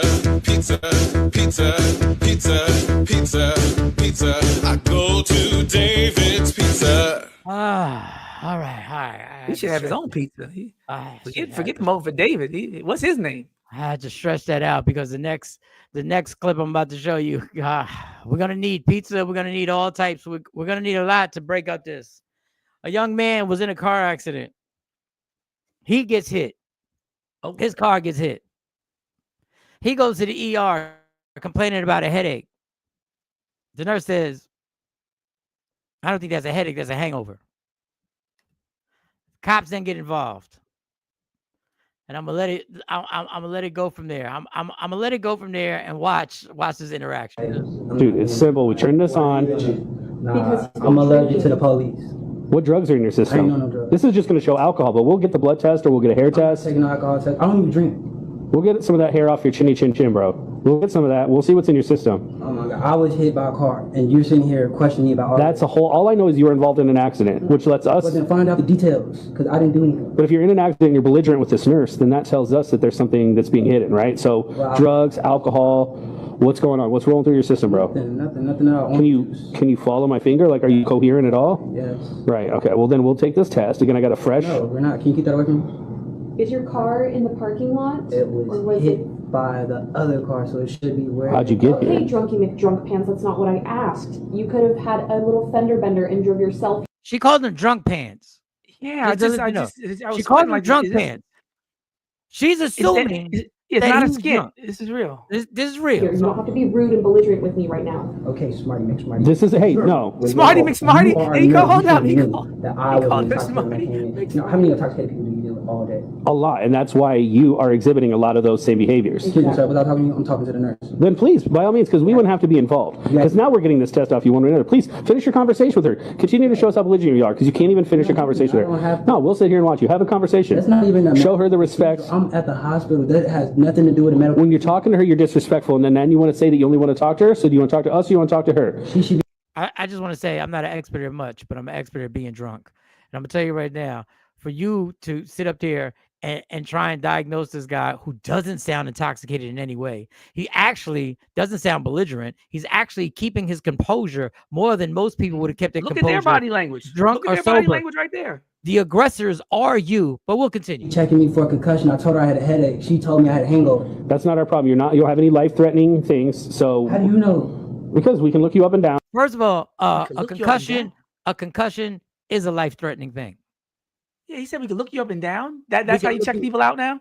You're fine? That's what it is. Now we need to search your person. So I thought you was a police officer. Do you want to have the conversation with us about the law, or do you want to have a conversation about the medicine with her? I want to have a conversation about medicine with her. Then have the conversation with her. I'll get this queued up. You to take that breathalyzer is what I want. That's all you want. That's all I want you to do. You never, ever have to take a breathalyzer. Yeah, who is she? This is not a DWI stop. He is asking for assistance because he has a headache and he was hit by a car. She need to be fired. And you are forcing him to take, and that breathalyzer, I want you to look at that breathalyzer. Once again, I'm not an expert at much, but I'm an expert at these things. That is the highest end breathalyzer that you can purchase at CVS or Walgreens right now. You can get that exact one online, or if you don't want to go online, you can go to Walmart and you can get that. The reason I'm pointing that out is because them things, personal experience, are inaccurate.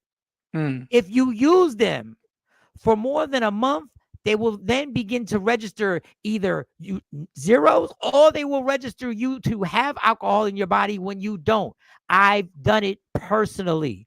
So the fact that he's waving this thing like this is some high end, be all end all, this be all end all tool right here. I don't know how long he's had it in his pocket, and I wouldn't have breathed in this. Because I don't know you're going to tell me that cheap ass piece of equipment is going to decide whether you can tell me or put me in jail, even though this is not a drunken DWI stop at all. But I'll continue. All right. Just to show y'all. You got 10 seconds until this thing's going to be ready, all right? All right. We're going to take this. Now, don't you make any sudden movements. As soon as this goes off. You came too fast. Bro, calm down. Blow on that. Keep blowing. All right, let's get this. It's all zeros, people. Watch. See. That's gotta be Now I'm wrong. disappointed. That's got to be wrong, she says. It's got to be wrong. It's all zeros. All zeros. What do you say? Like, what's going on? Like, I took y'all test. Can I go now? Now watch what the other cop said. We're Watch. done. We're done. Watch. Well, no, let's. No, it's zero. What are we gonna do? Thank you. Belligerent. Thank you. All right, thanks. Maybe he's got. Hold on, he can still have drugs in his system. What? I don't have any drugs in my system. You don't have any weapons on your person? I don't have anything. Can y'all please stop harassing me? All right, we're gonna go before we get to the point. We're gonna go. He said we gotta go before what? Let us know if he's a problem.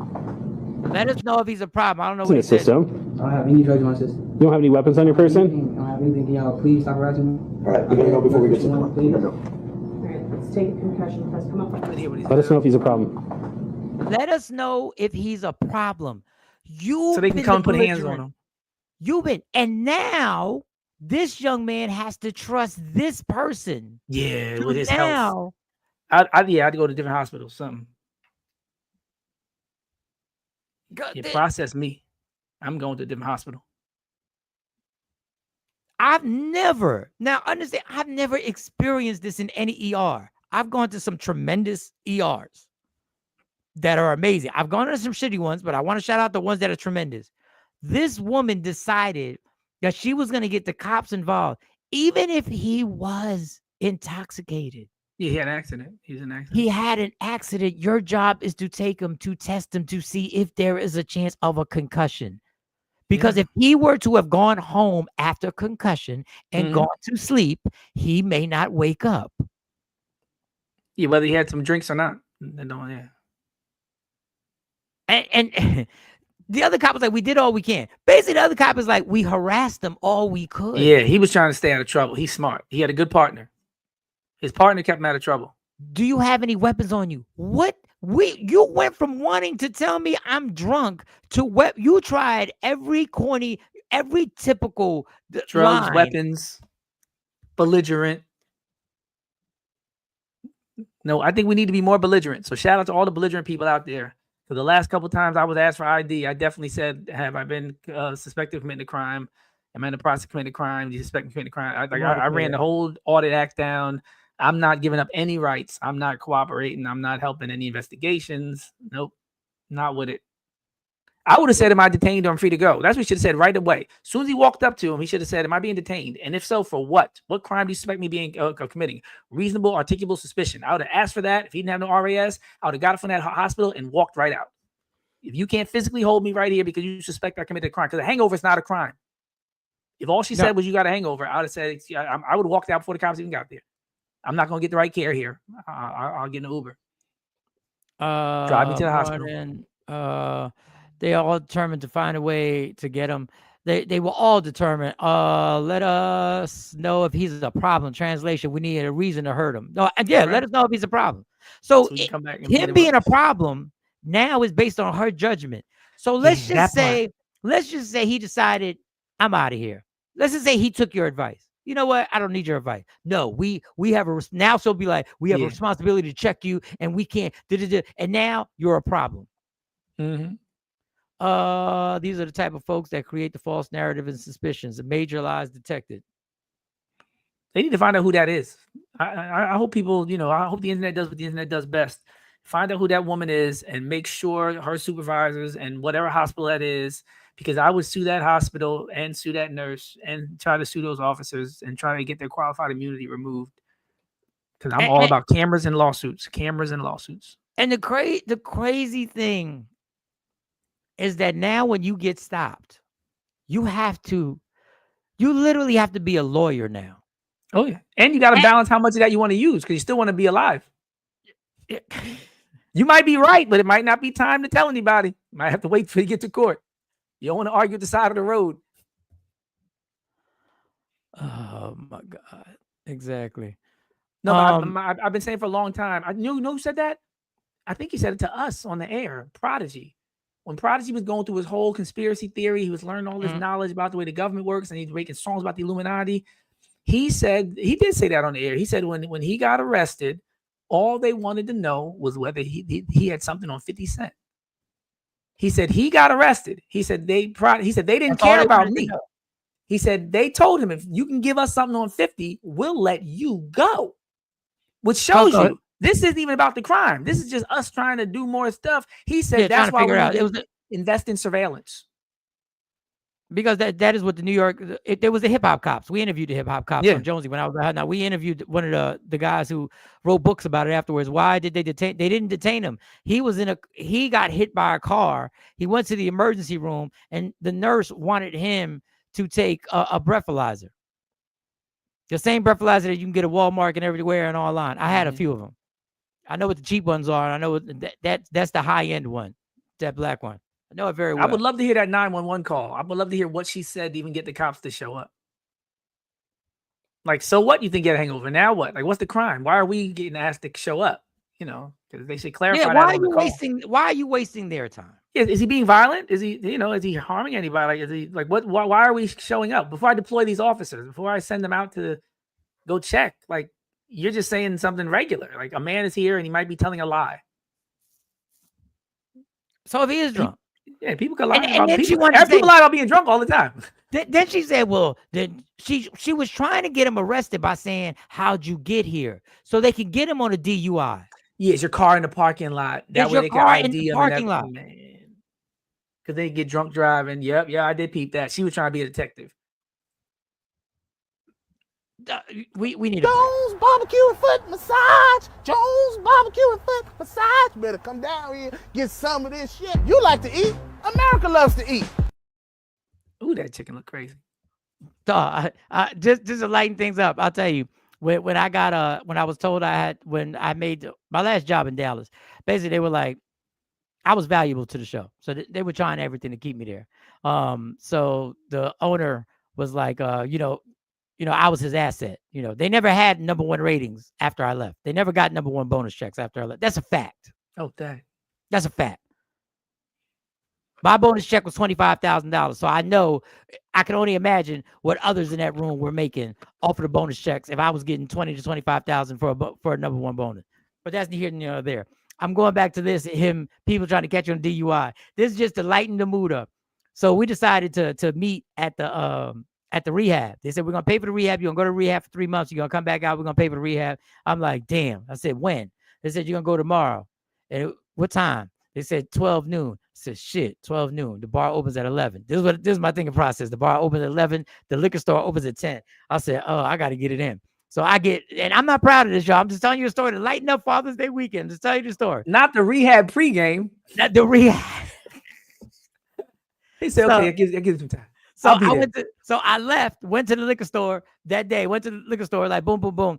First they gave me the option. I said, let me get this one. I didn't know the rehab was like 7 minutes away from where I lived at. I said, perfect. We can do that. Stay there for 3 months. I said, let's do that. They wanted to send me out of state. I said, I'm not trying to go out of state. I'm not trying to do all that, whatever. Oh, they was paying for it too? Yeah, they were paying for it. So I was like, oh, good. So I went to the liquor store. This goes back to the nurse trying to get him for driving himself to the hospital. So the day I get off the air, I go to the liquor store. After the liquor store, I go to Clicks, my spot at 11 o'clock. It opens up. I'm normally there when it opens up. Sometimes I turn on the damn TV. Not proud of this. I'm just telling you. I'll help them turn the screens on all over the place. They'll literally toss the remote mic and turn the TVs on. I'm like, turn the TVs on. And all that not first name basis. That's how it went down. I was Norm. I had a seat the whole night. Good morning, Mike. So I went into the bartender. I said, yo, give me like 3 double shots. Like right now, just line them up. He said, why are you in such a rush? I said, I got to go to rehab. And he was like, he started laughing. He said, yo, you're crazy for real. Why are you? I said, no. I have to go to rehab. So please stop talking to me and give me 3 double shots. So I got a stash in the car. So I was like, plap, plap, plap. Chilled, had time, went to the rehab, went to the admissions, but they call it the intake where they do your blood pressure, they do all this, and they trying to feed you, right? They just keep bringing food. It was a really good rehab. It was super. It was amazing. If you go to a bad rehab, I've been to that one too. This was amazing, right? They're bringing me food, so now they got to bring me that little tool, that little thing that the cop had. Breathalyzer, John. The breathalyzer. So she blows whatever I blew. I remember it was a pretty young Asian chick. I'm just telling you the truth. I'm just telling y'all the story. She was fine. And she looked at me and she said, how'd you get here? I swear this is I said I drove. Question. I said I drove. Wasn't no Ubers back then, was it? What year was it? There was Ubers, but I wasn't even thinking okay, about it. maybe. Okay. They wasn't as popping now as they were, but they were popping. Like you could get It was out there. They was out, and I had the car, and it was a brand new BMW, spanking new. It was like shoot, everything. I said, it's out there, and she said, you drove here? Like she had this whole thing. You drove here? I said, yes. She said, you came to rehab this drunk. First of all, she must have been new, because ain't too many people coming to rehab sober. Yeah. It's not out of the way. Yeah, it's not out of the way to consider. It could be a possibility that somebody might be under the influence showing up here. So mind you, I'm in full 3 double shots, a bunch of them little airport shots. So I'm in full, like I'm a whole different Michael Sean that y'all ain't he's seen before, but y'all ain't never seen that Michael Sean before.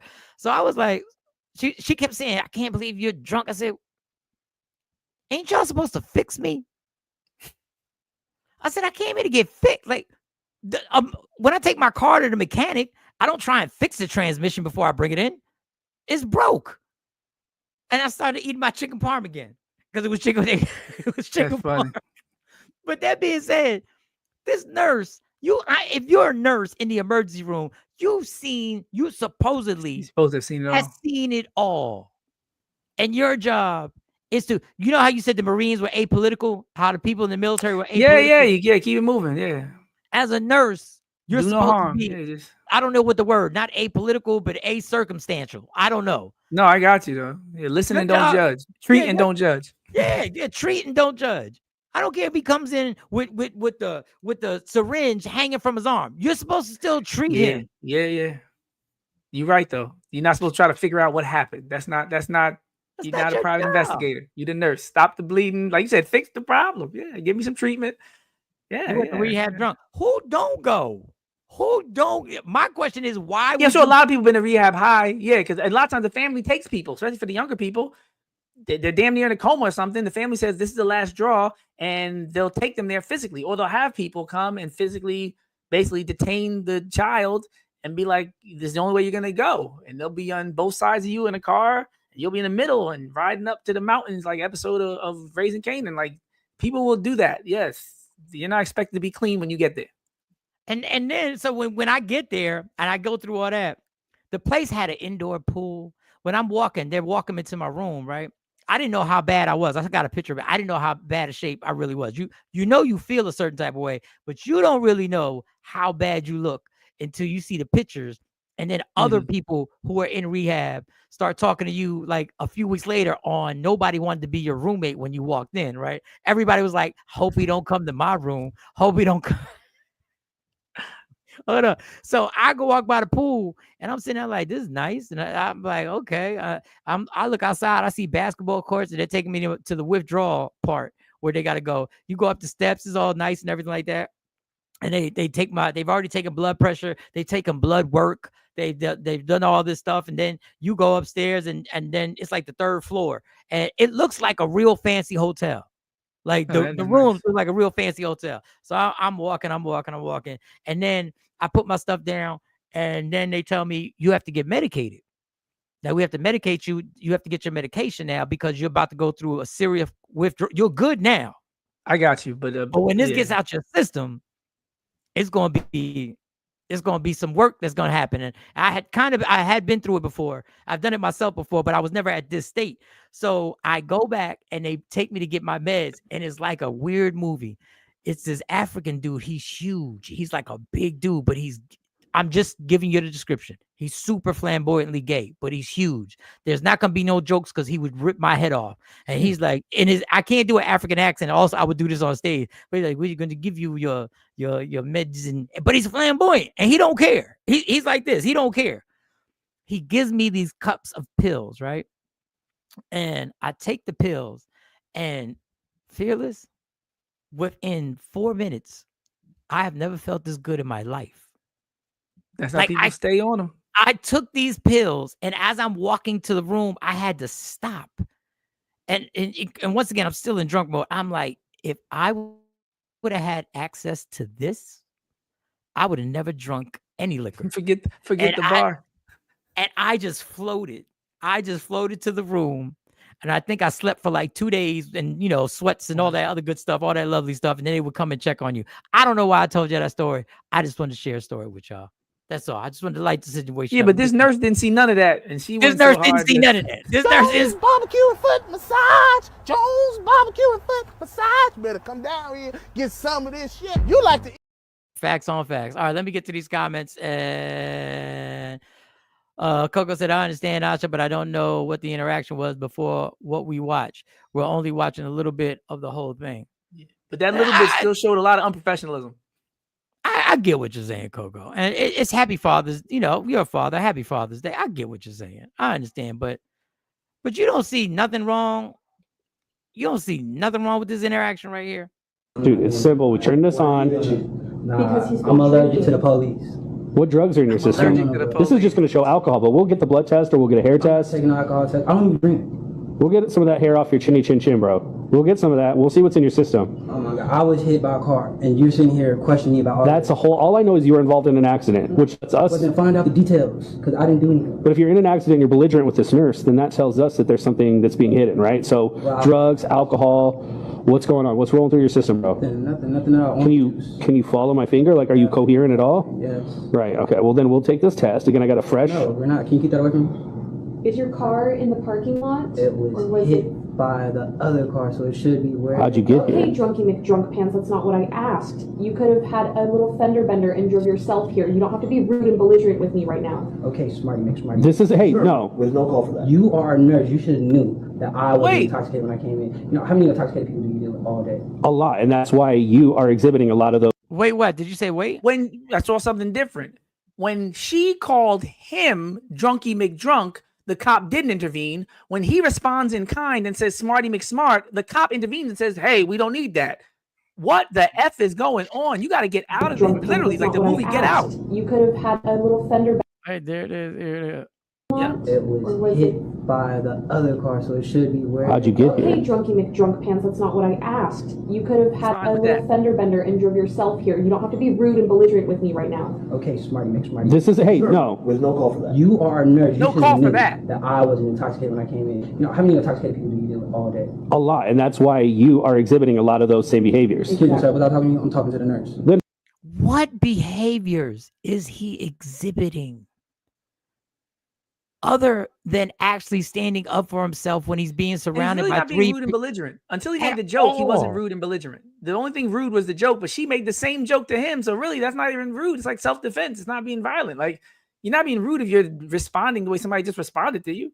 All right, Please, by all means, because we wouldn't have to be involved. Because now we're getting this test off you. Want to? We don't have to be involved, okay? Hey, please finish your conversation with her. Continue to show us how belligerent you are, because you can't even finish your conversation with her. No, we'll sit here and watch you. Have a conversation. That's not even show her the respect. I'm at the hospital. That has nothing to do with the medical. When you're talking to her, you're disrespectful, and then you want to say that you only want to talk to her. So do you want to talk to us, or you want to talk to her? She should be checking me for a concussion. I told her I had a headache. She told me. She should be checking me for a concussion. I told her I had a headache. That's the only common sense statement that has been made throughout this whole conversation. I have a headache. If he was drunk, explain to me why he would want to be in the emergency room. Please explain to me why this is not where I go when I'm drunk. Yeah, let me go to the emergency room. Keep this when buzz I'm drunk. When I'm drunk, you can scroll to find other people to enjoy your night with. Or I'm finding another place to continue the drunkenness. Or I'm going, why would I go to an ER?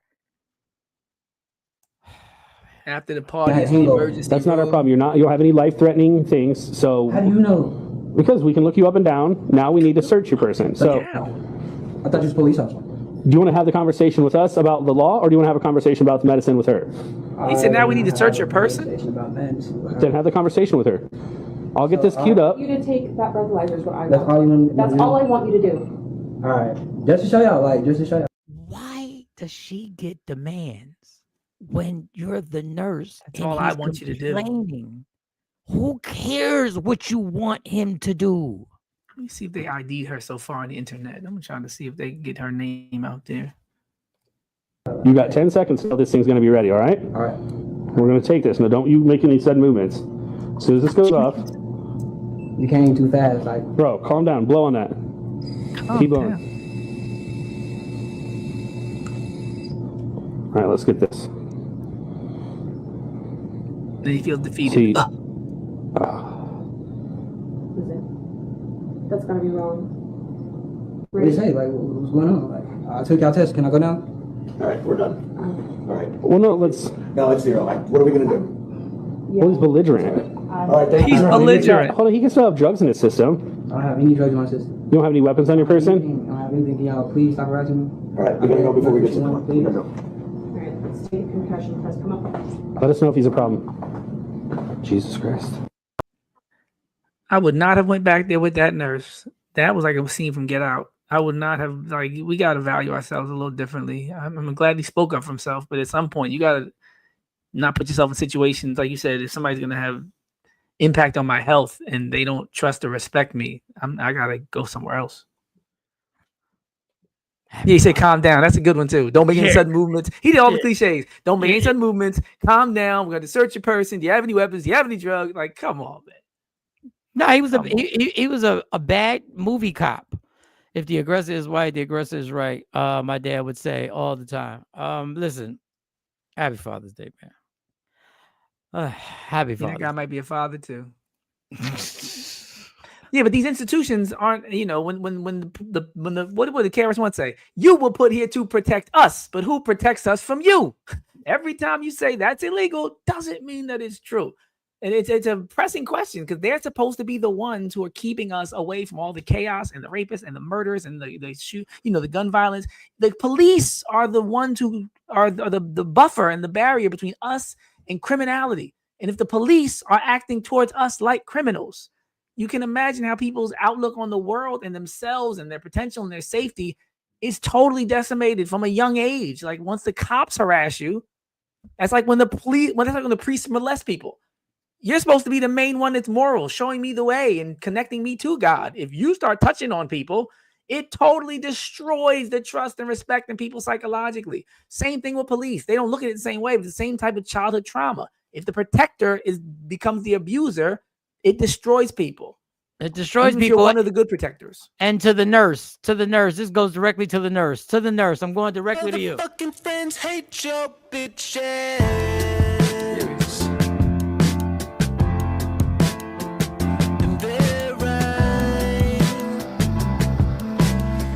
Talking shit, no, that's just the fact. I'm just listen. And she probably worked with some black nurses that they got 20 stories about her. Coco says, was he hurt? I would have just left the hospital. That's why I asked why he was detained. Meaning he could have. Yeah, I said the same thing. I would ask, am I free to go? I think he did say, am I free to go? There was a portion in there that he said, am I free to go? So listen, happy Father's Day.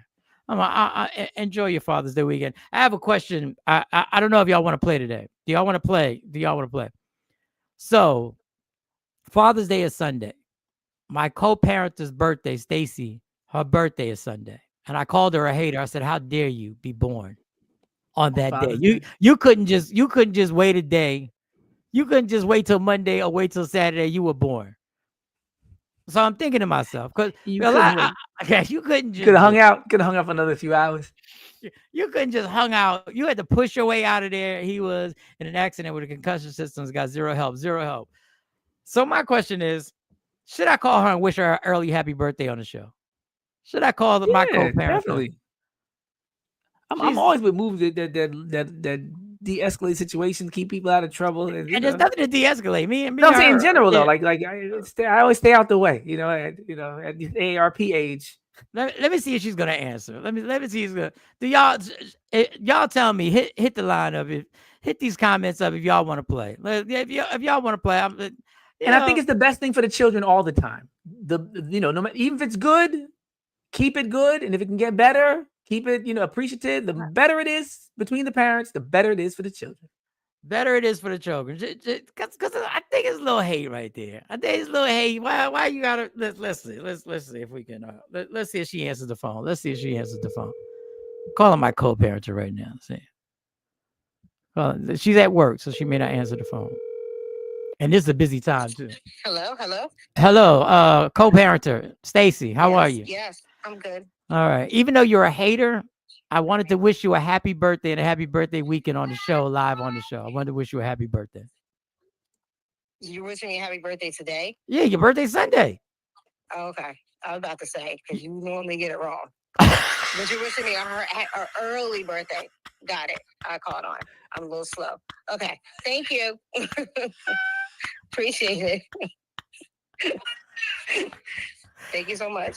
Somebody in the comments said that's why y'all not together. We see it was your fault, Mike. Somebody in the comments. I didn't. I'm saying.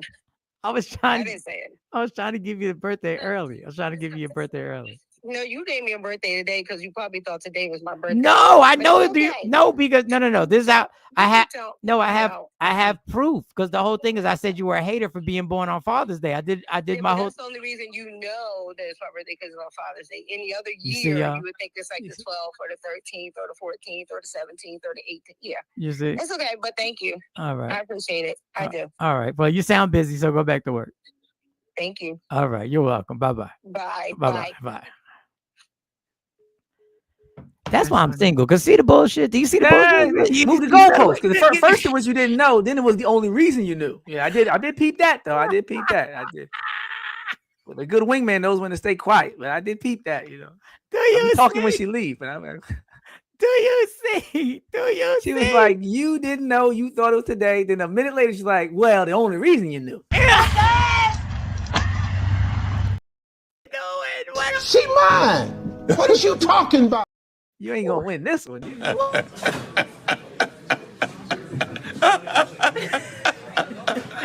Girl, shut the up. Calling me talking about happy birthday. Oh no. You're only doing that because And you notice she didn't say, well, Happy Father's Day weekend also. No, she didn't say that back. I didn't even beat that. But that's how. Girl, shut the up. Somebody starts questioning you, you get in defensive mode and don't even remember that you might have some allegations of your own. You might have a case. You forget your case. That's why when dudes come in late, they start, going aggressive at the girl because they already caught. So you flipping on her, That's why I don't even say nothing. I figure we a team. You treat me like the police. You don't know what I've been through. I could have been hit by a car and had a concussion and got harassed at the hospital. I come in, you ask me where I've been. You got to flip it, So before you can even say, why didn't you say Happy Father's Day? She had you so deep in the interrogation, chair that you just wanted you had to plead your case. You're like, no, I knew. I did know. You can ask the listeners. I said it on the air. Then you hang up and say, wait a minute. I didn't get no. That's what you get. That's what I get for what? What did I didn't get no Happy Father's Day. I said happy birthday. I said I want to say happy birthday to you on the show. Early. Or you gave her early happy birthday. And early. Oh, you didn't get no early Happy Father's Day.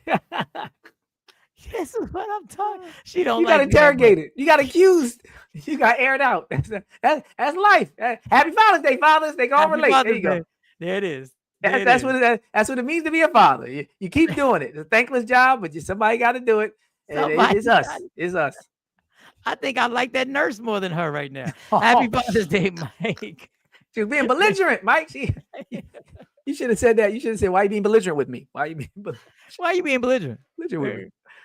Oh man, if that wasn't a taste study? That's how it works. Yeah. Dude, and look at y'all enjoying the moment. Look, y'all just hit me with the. All right. No, I'm not saying I'm always gonna be single, but I am gonna say I enjoy it. Yeah, I'm single. I enjoy it. I enjoy it thoroughly. I enjoy it. I'm not saying it's better. I'm not one of them bitter women acting like it's the thing to be forever. I'm just saying the time that I have to be it, I'm not rushing anything. I'm like the 14-year-old child who doesn't want to be an adult because they kind of figured out the game with the bills and stuff. I'm not the kid who's trying to jump off the porch. That's who I am as a single person. I'm just gonna sit here and enjoy this singleness, and in due time we'll figure the rest out. But for now, whoo! I heard somebody arguing next to me in the somebody pulled to the light. And they were screaming at the top of their lungs, like obviously to their girl. Oh, that been me. And you could hear the pain in the dude's voice. He was like, "You never listen. You don't even do that." And your mother and y'all. I looked at him before he could even look at I just looked straight and exhaled because I was like, I've been totally hurt and out of control, and not even realizing that nobody was listening. Nothing was going to change. And this is what it is. You are the father. You are the man. and nobody's gonna coddle you or care about what you're talking about or be accountable. They weren't gonna come back around and be like, you know what you said earlier? We were dead wrong about that. It never happened. It's never happened. It's never. I want to tell him. I want to knock and be like, bro, let it just. You do, because you got to understand the more out of control you get when you're hurt, because this is what happens. You're hurt. Yeah. And unfortunately, men have been trained when you're hurt, instead of to be able to explain it or deal with it, we get louder and aggressive, and we get aggressive. And I've learned to have to examine. Now it's tedious. I've learned to have to examine things before I speak now. Oh yeah. I've learned to have to go over things in my head and go like, what is my ultimate goal out of this? And is it even attainable? Like, what do I want out of this conversation? Do I just want somebody to acknowledge my feelings and give me some type of validation? Because if that's the case, and I know it's not going to happen, why am I continuing to do this? Yeah. Especially in this conversation right now. Let me tell you, maybe talk to somebody else, different story. Yeah, talk to somebody else and maybe get an opinion. But man, when I've been that person, and look at this, look, she ain't even say Happy Father's Day to me. Look, they hitting Stacy with the happy birthday. Happy look birthday, at it. Stacy. Happy birthday, Stacy. Turn up, girl. Do you cock it? Oh shoot. What I said, what do you mean you messing with people? Ain't nobody messing with nobody. I was like, let's say happy birthday. Look, China, happy Father's Day. It's late now, China. It's late. Funny. You missed the window. It was late. Happy Father's Day. It's 1 minute. It's 1 minute to 9. You get a happy Father's Day, Mike. 1 minute to 9. Happy Father's Day. I know you're about to get out of here. Happy Father's Day. Happy Father's Day, fellas. We appreciate it. No, in all seriousness, we appreciate it. No, it's real. We appreciate it. Asha, facts, Dr. Smith. You're single. Yes, single is great. Peace. I think 80%. Well, that's what you can get out of being single. I think 80%. I'm most of the time, I'm cool with being single. What I like, where I don't. But I kind of think the reason why I'm cool with being single is because I only have other things, my other relationship to compare it to, and that other relationship was a lot of turmoil, and a lot of it was because of me. So it's kind of unfair comparison. But the pressure not being on and being able to, single is definitely better than being with the wrong person or being in the wrong relationship. And I feel the same way as you. I'm not going to act like single is better than being in a good relationship. I hear some people like confused about it, right? I'm not one of them. Single is not better than a good relationship. But if you ain't in no space where you have a good relationship on deck, you probably stay by yourself. Single is better than like 80% of situations out there right now. So yeah, unless it's some rare, special, great thing, then yes, I believe in making that leap, and it is a positive thing. And I think it's why we were created and the way that we're wired to be, there for each other and connected. But unless you got a real connection that's positive, then you should stay by yourself and get right. For most people, that's I can't say for what they should do, but that's my advice to me. I'm about to make the most confusing statement. I don't think I was in a relationship with the wrong person. I think. Oh yeah, you said it was you. So yeah, if you're in the wrong relationship, it wasn't. It could be wrong timing. It was. There wasn't a common. I don't think there was enough common ground found. And listen, and I'm not going to complain, but I'm going to complain. I take responsibility for my part. And I think men get frustrated because that's the only thing that gets acknowledged. Yeah, when you acknowledge. There ain't one side to a messed up relationship, y'all. No facts. They are failed or an unsuccessful relationship based on, because our relationship is fine. Like I said, I can call her and happy birthday and happy and she can call me and it's fine. So it wasn't that it was the wrong person. There was something, and it could have been a lot of my dysfunction and stuff that I didn't deal with. That's all it is. And Asha, I know you said happy Father's Day. I know you said happy Father's Day earlier. I'll scroll up. I know. I got it. But we Cypher made a good point too about single. The difference between single and lonely. It's a good point. The single and lonely. Yeah, everybody. Cypher, you know what I'm saying? Is a difference. Yeah, there's a difference between single and lonely. Now, listen, at 70, let's see. Yeah. Oh, yeah. Single and lonely might be the same damn thing. You think you're lonely now? Wait till 70. Yeah. No, you're right though, because it's not a retirement plan. Yeah. Single is not a retirement plan, not for me at least. I can't speak for nobody else, but you're right, Mike. When I need somebody to bring me them vitamins like that flamboyant African dude, I need a sister that's gonna be like, here's your vitamins, here's your cup. I need a sister to bring me my cup. Now listen, I'm not at that point right now, but settling like 10 years from now, the settle thing is going to be different. It's going to be different. I'm going to be looking for responsibility and kindness. If y'all looking like, well, why he with her? Because she's responsible and she's kind. I gave loyal and positive, all that kind of stuff. All that good stuff. I just said I gave the first Father's Day shout out in the chat this morning. So y'all got a Father's Day greeting twice. You better read those comments. I got it. You ain't gonna beat me up 3 times like you said earlier. Where is Jay? Jay had a work obligation, so Jay's not here. Single and lonely aren't the same. It's okay. I got it. All right, y'all. We're a wrap. Everybody, enjoy your weekend. Do you got something you're doing you want to promote, or you good?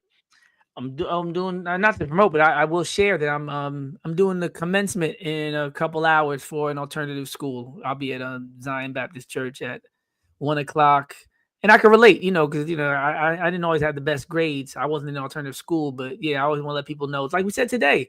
Doesn't matter what your journey is. You can still be great and do great things and make it through. And a lot of times when you get labeled, especially in education as a student, sometimes you don't really understand that message as fully because you think it really doesn't apply to you. So no, I'm going to go deliver some words of encouragement today to some young people graduating, and that should be a good time. But other than that, and shout out to Envy McKee, because I'll be on her program, I think in the 9:00 hour tonight as well on WRD. So that's what's going on today. That's she just said. I gotta return a text message. That's dope that you're doing it. That's dope. Yeah, she said a few weeks. So yeah, if you want to jump on between now and July, you definitely let her know. But yeah, support Envy. She'll be on WRD radio tonight, live. Other than that, happy Father's Day. You'll stay out them hospitals. Stay out them hospitals, y'all. Stay out them hospitals. Stay safe. Everybody enjoy. And pray for the nation, I should say. To pray for the world. Pray for the nation. Pray for the world. And I think when you do the commencement speech, you should come out to this. You should come to this. You should come out right. Motherfucking friends hate your bitches. With the robe on, the robe just swinging. That's what you should do. You should come out to that talking about all the teachers who didn't believe in you. All if they were the Biggie sample. Didn't amount to nothing. Yeah. I'll make some money to feed my daughter. This for all the teachers told me I wouldn't amount.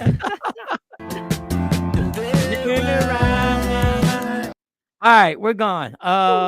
Jay Black will be back on Tuesday. I'll be back. You didn't ask for no donations to the tabernacle for the you didn't. No, not today. It's the first Friday. It's the first Friday every month. I mean Father's Day. I just thought a holiday. Maybe I know. I don't want to wear out people's pockets. I'm very appreciative. Look, you didn't ask. For the record, Mike didn't ask. No, I did not ask. Just inquired. I'm not asking either. Mike is. Nah, we. Because they're kind enough to give me their coffee money there, and some people go above and beyond with. I'm about to say if something hits your account though, you're not gonna send it back though. You're not gonna be like, this must be a mistake. Wait, what day is today? No, I feel you though.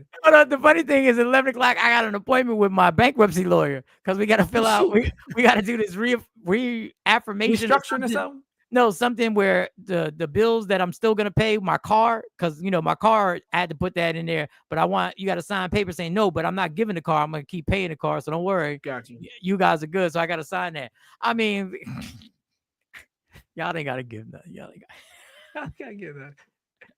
Yeah, I mean, I think we dancing for y'all.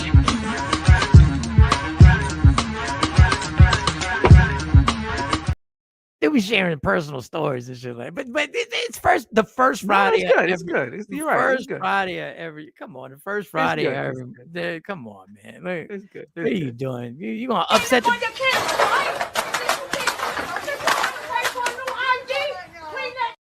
You just asked me that. Mike just asked. I just sent Mike the Warren Sapp. Close the doors. You locked me. Yeah, I don't want them to be like again. That's again, you don't want that.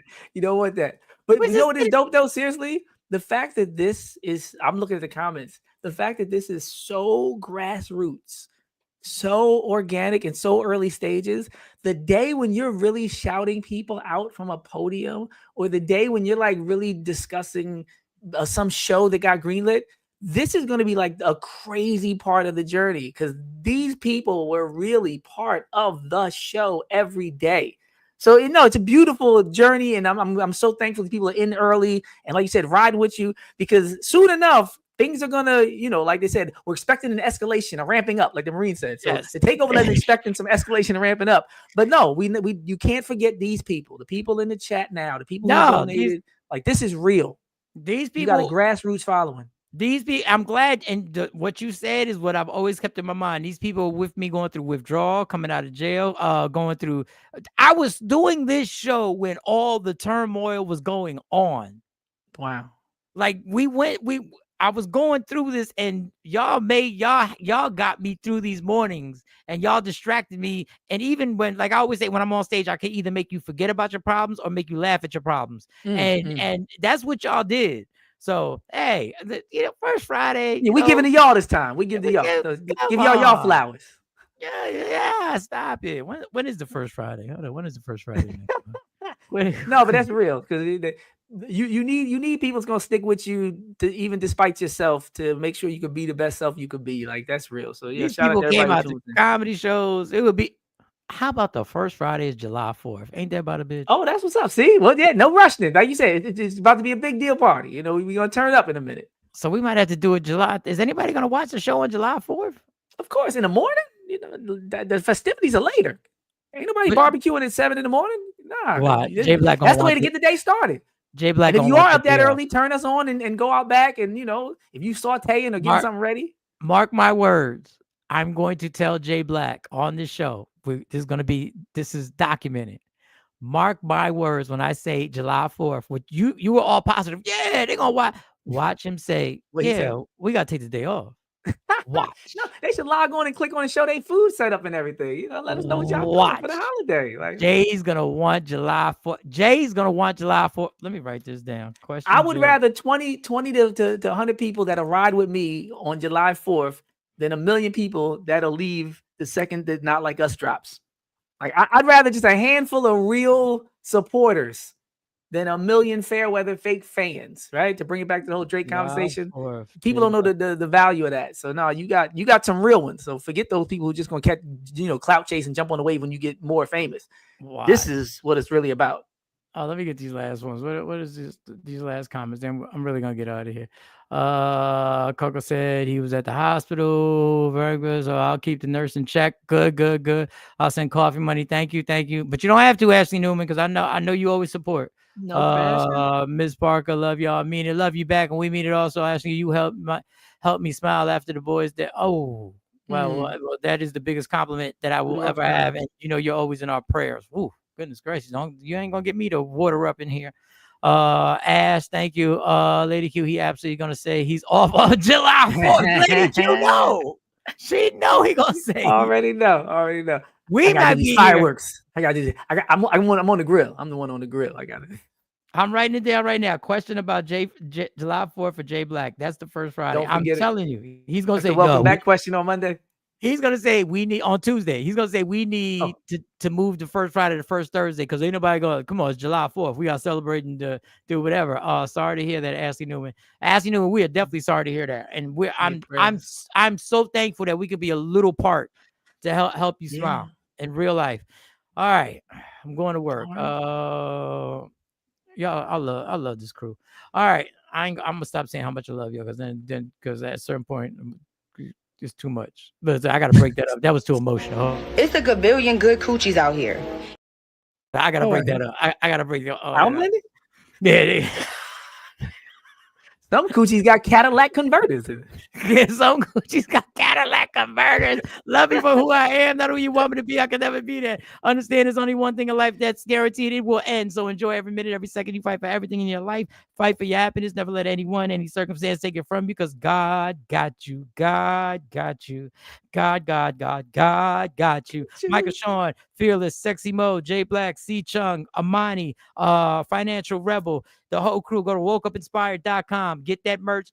We are gone. Wokeupinspired.com. You can customize your t-shirts. You can customize your mugs and all that good stuff. All right, go on there. Michael Sean and the Takeover Legend, where the truth hurts, but also makes you laugh.